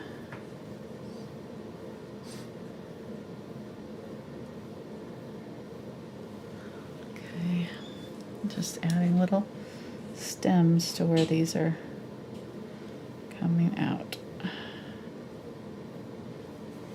Okay, and then the stem's pretty dark where they're attached. I'm going to add a little bit of more highlight here, just sort of to the middle, just so it's showing up because this is so dark. This canvas is so dark. I want to make sure this is showing up.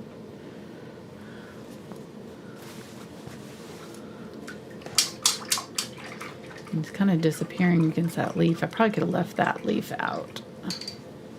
But I kind of like, I don't know. I'm of a mixed opinion here.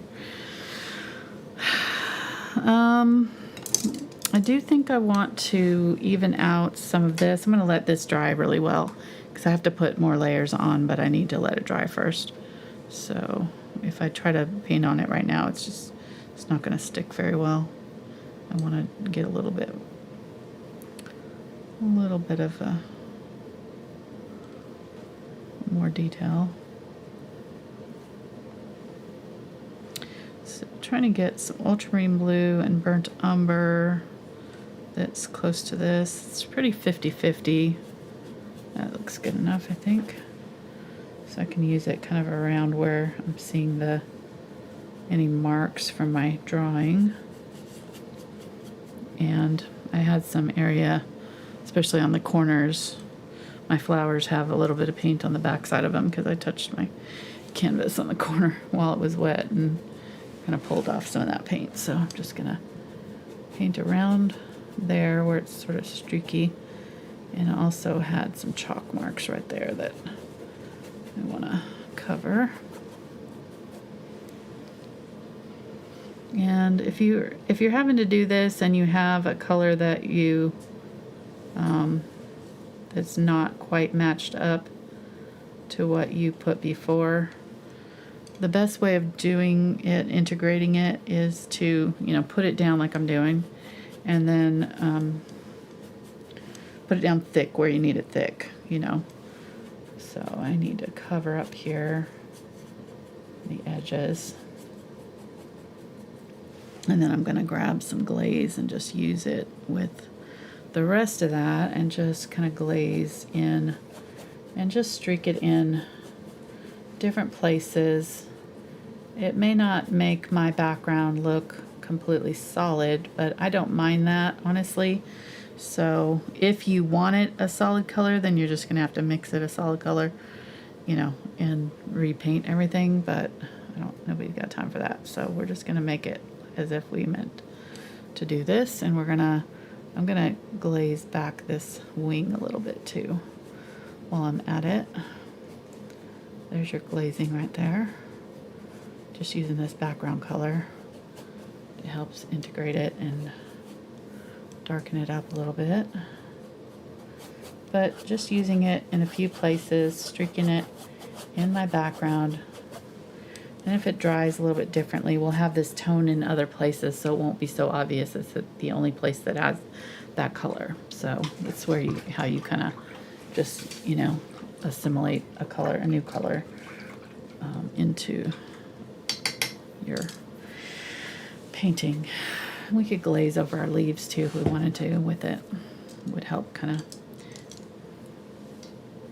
neutralize that background a little bit, but all right, I think I'm going to use my round brush now since I want to get into some more detail work.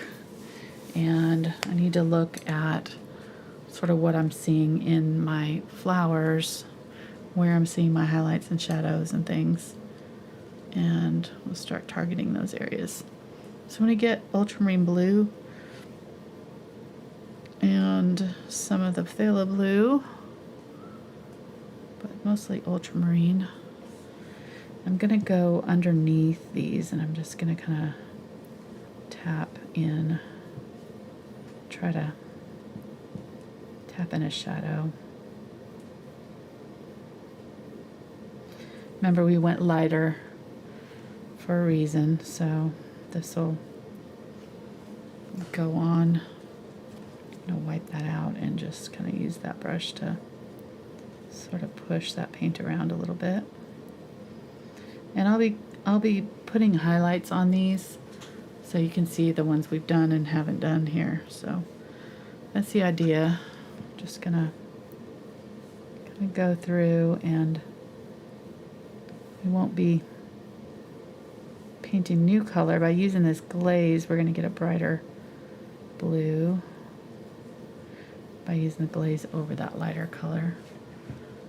I might even want it a little bit, maybe a little bit thicker paint, since Ultramarine Blue is already open, transparent. I don't have to add as much glaze as I think I did there. Yeah, there we go. So we get a little bit more intense color. That's what I want. Yeah, we're talking. There we go. Okay, so just kind of at the bottom.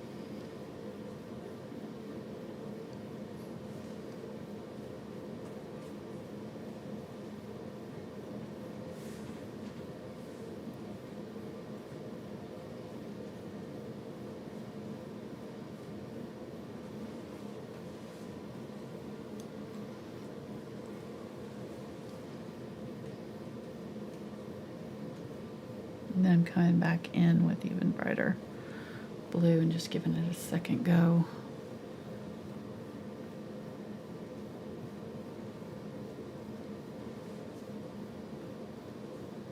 Second pass. Okay.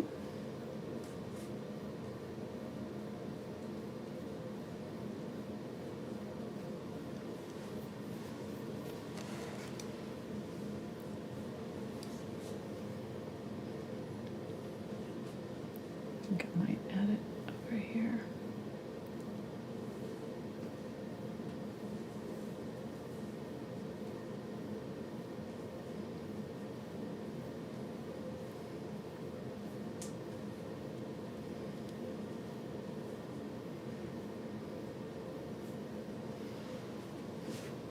Covering that up a little bit more. All right, let's get some white now. Mix this blue with white.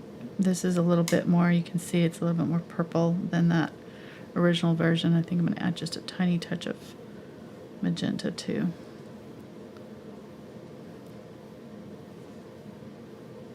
White.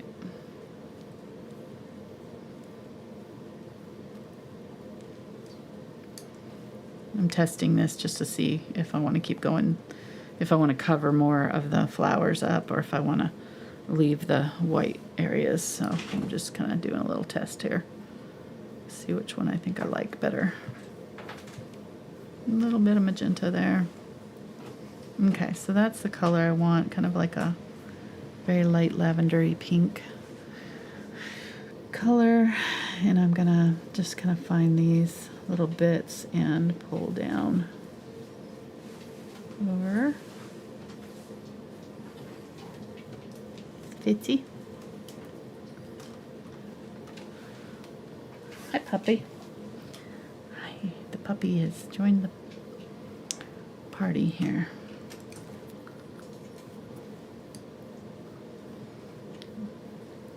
It's not quite 2 hours. We still have some time. Just wait. It's like right at 2 hours, his alarm bell goes off and he comes in. All right, so adding some yellow oxide to my white there. Just adding that to the tip. Very tip. It still has some of that purple in here too, and I'm adding some of those to the tops of these. There. Let's do it here.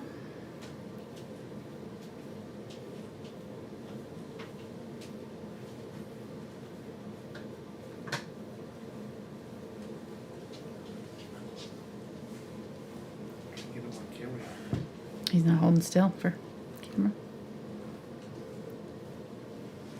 Hi, puppy. There he is. What cute face. Oh yeah, there's a bubblers. Here, let me do this.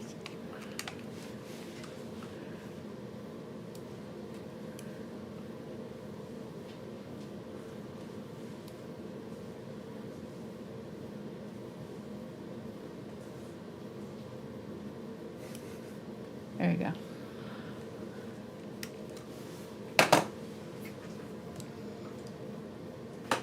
All right, now using I'm going to mix this with my pink and just use it on the tips of some of these just as they come down. I have this little bit of light pink here. Okay, that's working. I like that. Leave some of them, just pick which one's in front and leave, you know, leave the darker ones back there alone.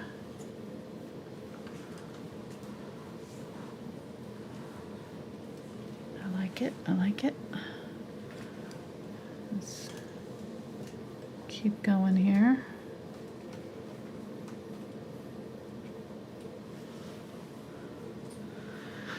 I might add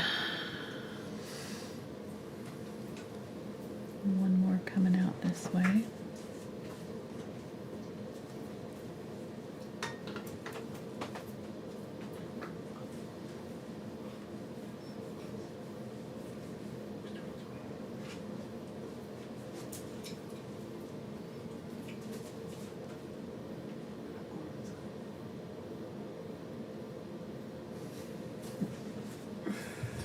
I work from home on Tuesdays, and it was outside in the morning time before lunch because it was cool enough with the fan, but then it got too hot. So after lunch, we were in the studio, and Angela was over doing some stuff for her channel, and I'm sitting over here working on my side with my other job. And Fitzy comes in and just gently boops me with his nose on Yeah. my hip. Yeah. And I look over and he starts slinking out. And he's looking over his shoulder. And I'm like, oh, I know what that means. He's slinking all the way out to the back door. And that means that there's a squirrel outside. Yeah. We need to go get that squirrel, Dad. Let's go. Come on, Dad. Boop. There's a squirrel. Come No on. barking, very quiet. Yeah, we got Let's it. go. Stealth. Stealth mode. Come on. Recon. And he literally just kind of puts his head down like a Snoopy Yeah. and slinks along. Yeah. Yeah, And that's so funny. very quiet. Yes. Little hunting rabbits. Okay. So just tweaking, adding highlights mostly to the top here and just kind of lightly pulling down and then leaving this kind of kidney bean shape. The flower itself, or each of these little petals is kind of I'll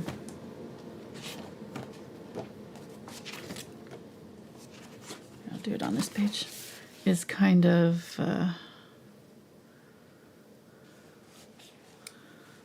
like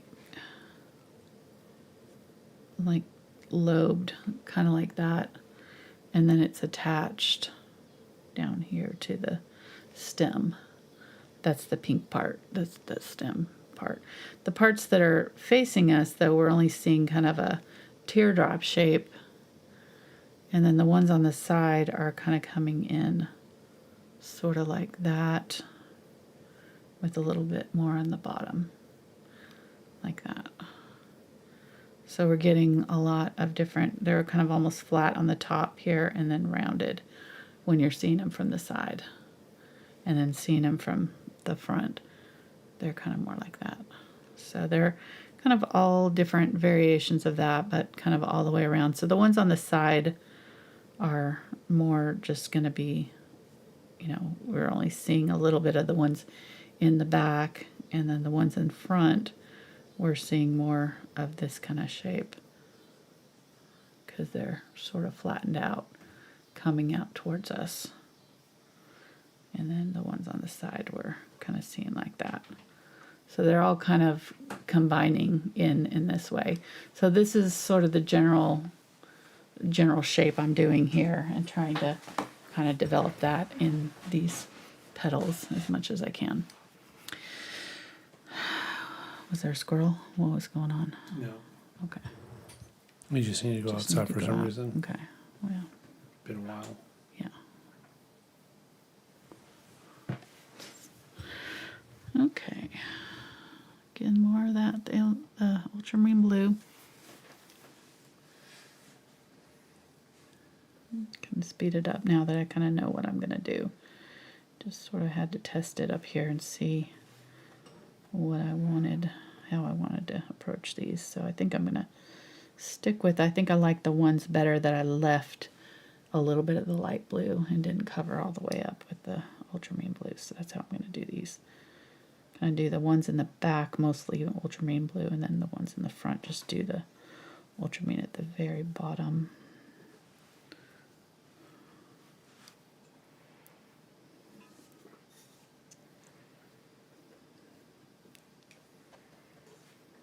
Okay.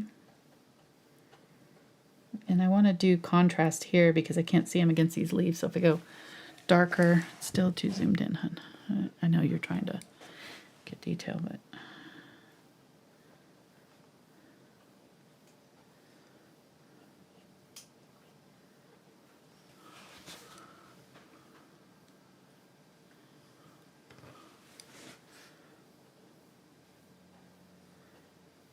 if I go darker here, I can see them against the leaves a little bit better.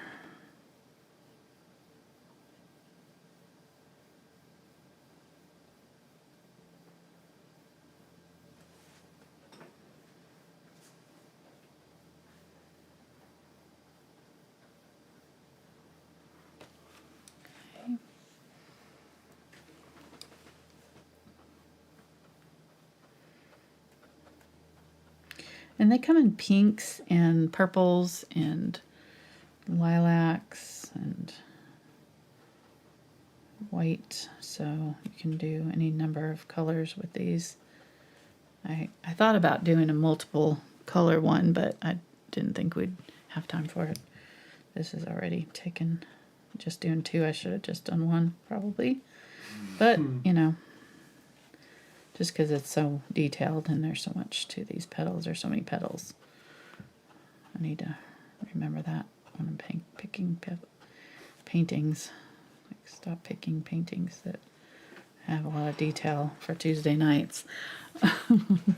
Picking petal paintings. Picking paintings with Petal paintings. pretty petals, lots of petals. Picking pretty petal paintings. Yes.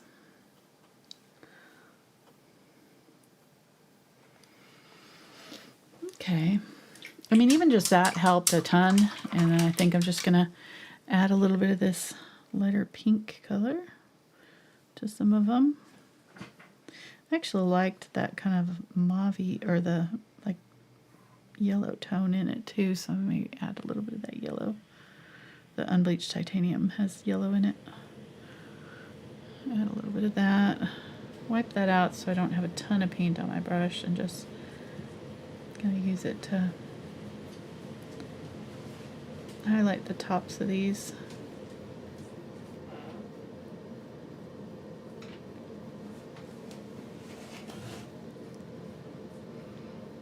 And I'm gonna bring them out a little bit. I've kind of stayed pretty conservative here, but I think I'm gonna put out a couple more petals here on some of these.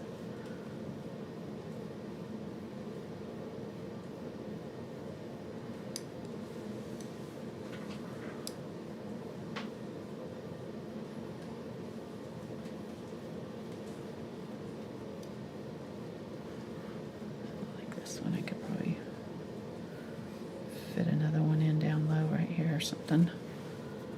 Try to, so they're not so perfect like straight across, you know.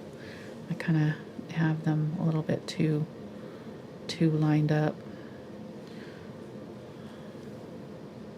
So I'm trying to add a little variety to the shape. Kind of like what we did here with this. Instead of, you know, we left some open spaces. It kind of creates tension in the painting. So if I add some that are a little bit like maybe missing from areas or heavy in another area, just helps with that.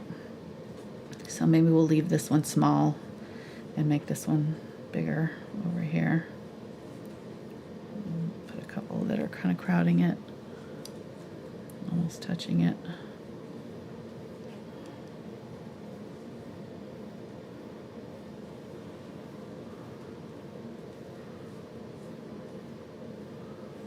This is just Ultramarine Blue. And then I could do, let's do a Phthalo blue with that white too. Some of that original color, so we don't lose all of it. And some of these newer ones that we have. And add a little touch of that to some of these ones we just put in. That kind of teal color. Let's go ahead and do another one right out there.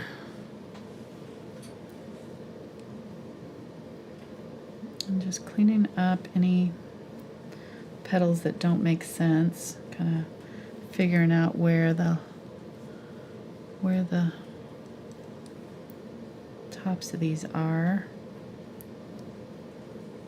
The light is pretty dispersed, like it's not, you can't really tell where it's coming from. It's kind of backlit on the bird, so if you want, you can kind of make the ones on one side a little bit brighter than the other side, and that kind of helps create depth. Here I'm kind of just maybe, you know, trying to make the ones that are sort of in the middle here the brightest, so that they're pulling forward at us a little bit. So just throwing some highlight on these ones that are sort of towards the top and front a little bit, and that'll pull them forward. Okay. But then again, we can, you know, play with the lighting however we want.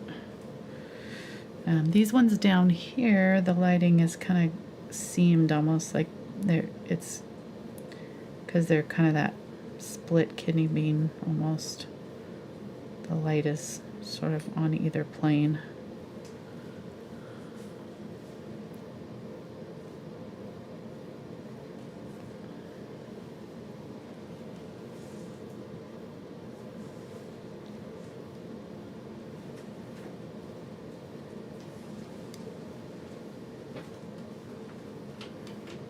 I probably need to lighten up those where the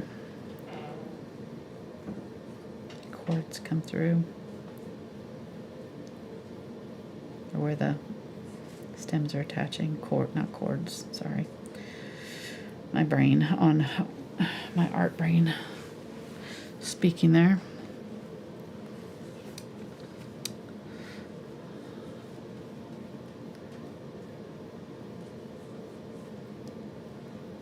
Okay.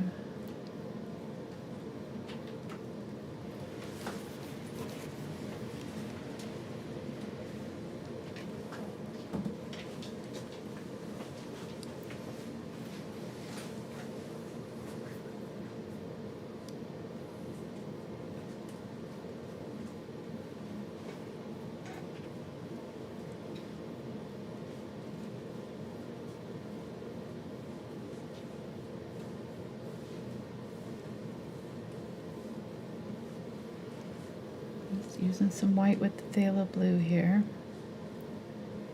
Add our highlights. Again, kind of picking the ones that are sort of in front and giving those the brightest light so that we kind of create a little bit of depth.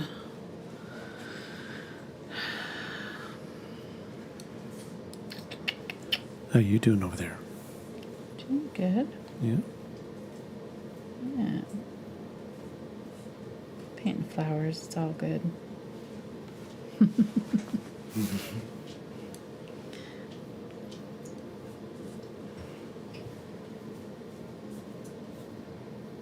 I'm gonna put a couple down low just to mess it up a little bit. I feel like this one got a little weird on the shapes.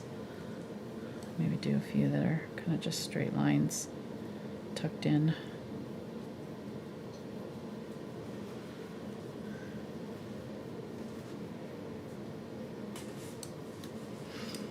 Okay.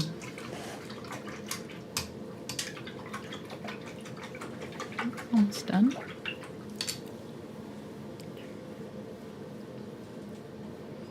Get a little bit brighter phthalo blue here and just go in with some of that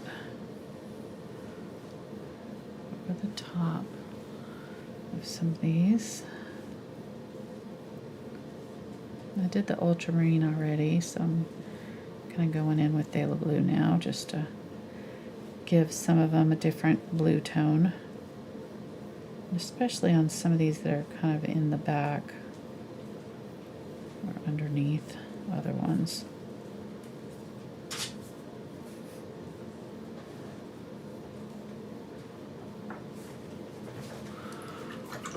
Right, and then let's get our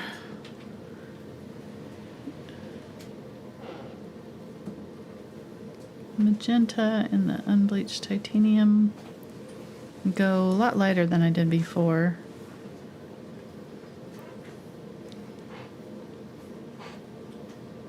Might even add a little white.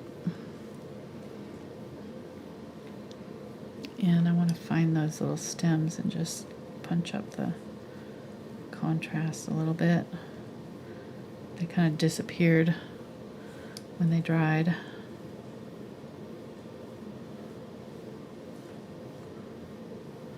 And there's like a little bit of a knot where they attach, so there's just like a little bump where they attach the buds on some of these. So kind of find that if you can see where one attaches, just kind of put a little dot there. It'll help make it look realer.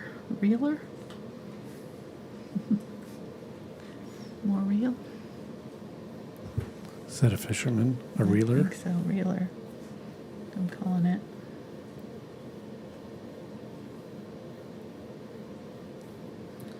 It's more realeristic. More realistic, yep. That's it.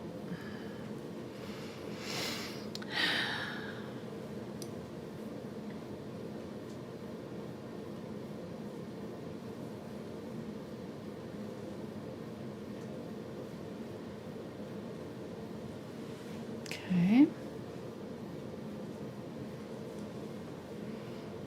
Yeah, just little dots, little stems. Doesn't have to be too, don't overthink it. Just kind of dab them around.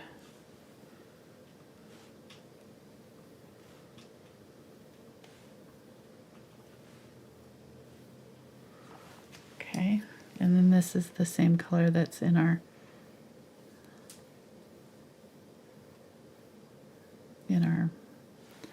the top here.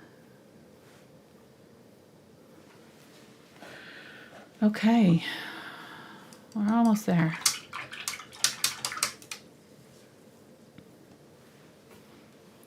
I think just a couple more highlights and we'll be done.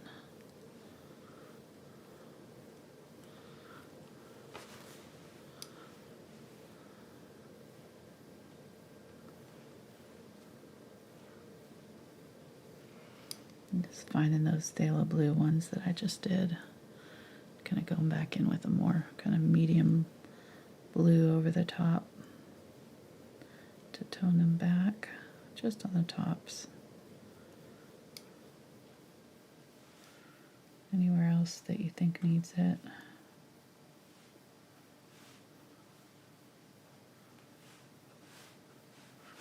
I'm sure there'll be some that I'll find later that I realize I missed something, but you know, a petal that didn't get fully finished or something. But when there's this many, they kind of, you know, you can kind of get away with it. It doesn't have to be perfect.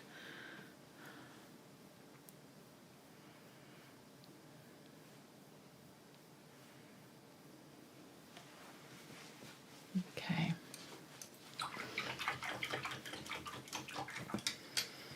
Looks good. I still think that I want a few more petals on this lower area here that are really dark. So just gonna bring out a couple more petals.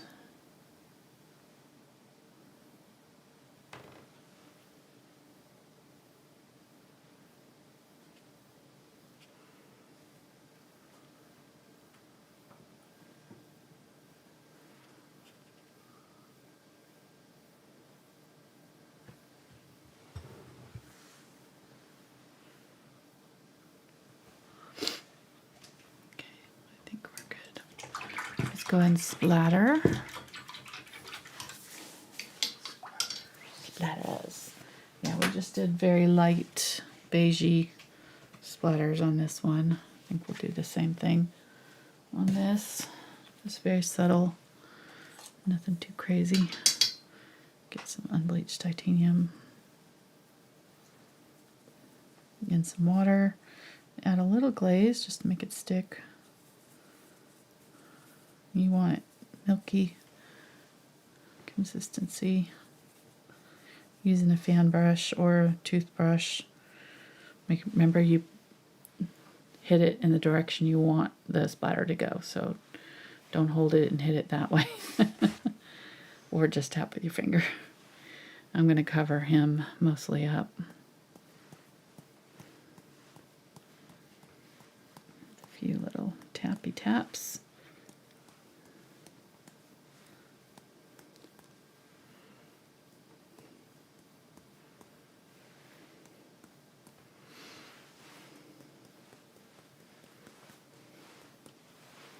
And there we go. A little bird. Yeah, I like it. Hope you guys like it too. Let me show them side by side here. There we go. I think it works. If you like this and you want to see a third one in this series, let me know in the comments. I do listen to you guys, and your views speak loudest. So if you really like it, share it with all your friends, and leave 12 comments, and like it. Watch Open it a bunch of new times. account, like it again with the new. No, I'm joking. I'm just saying. Okay, I'm just using this to dab off just a few of the brightest little splatters there, so it's a little more subtle. Kind of trying to match it up to that one, but I got the background color pretty spot on. That's good. You can definitely tell they were the same color scheme going on. But so the next one I was thinking of doing is larkspurs, which would be kind of these two colors combined, so the magenta and the blue combined. It's like a purpley, royal purple color, and maybe lavender, and then some bees. Or maybe another bird, who knows, but that was kind of my idea for a third one if we wanted to do that. So all right, thank you guys so much for watching, and yeah, we've got a couple more weeks. We'll be here next week again as usual, and then we'll have some recorded videos that you guys haven't seen yet for you while we're on vacation, so we won't have completely dead space. We just won't have the live streams, so You got video of me mowing the yard? Don't go away completely. Wow. No, No, not those videos? Okay. Sorry, I was confused. we're not trying to scare them away. We're trying to keep them to I stay. look sweet in my straw cowboy hat. Yeah. All right. No comment from over there. No comment. Oh, I need to sign it, but we'll do that after. All right. Thank you guys so much. We'll see you next time. Bye.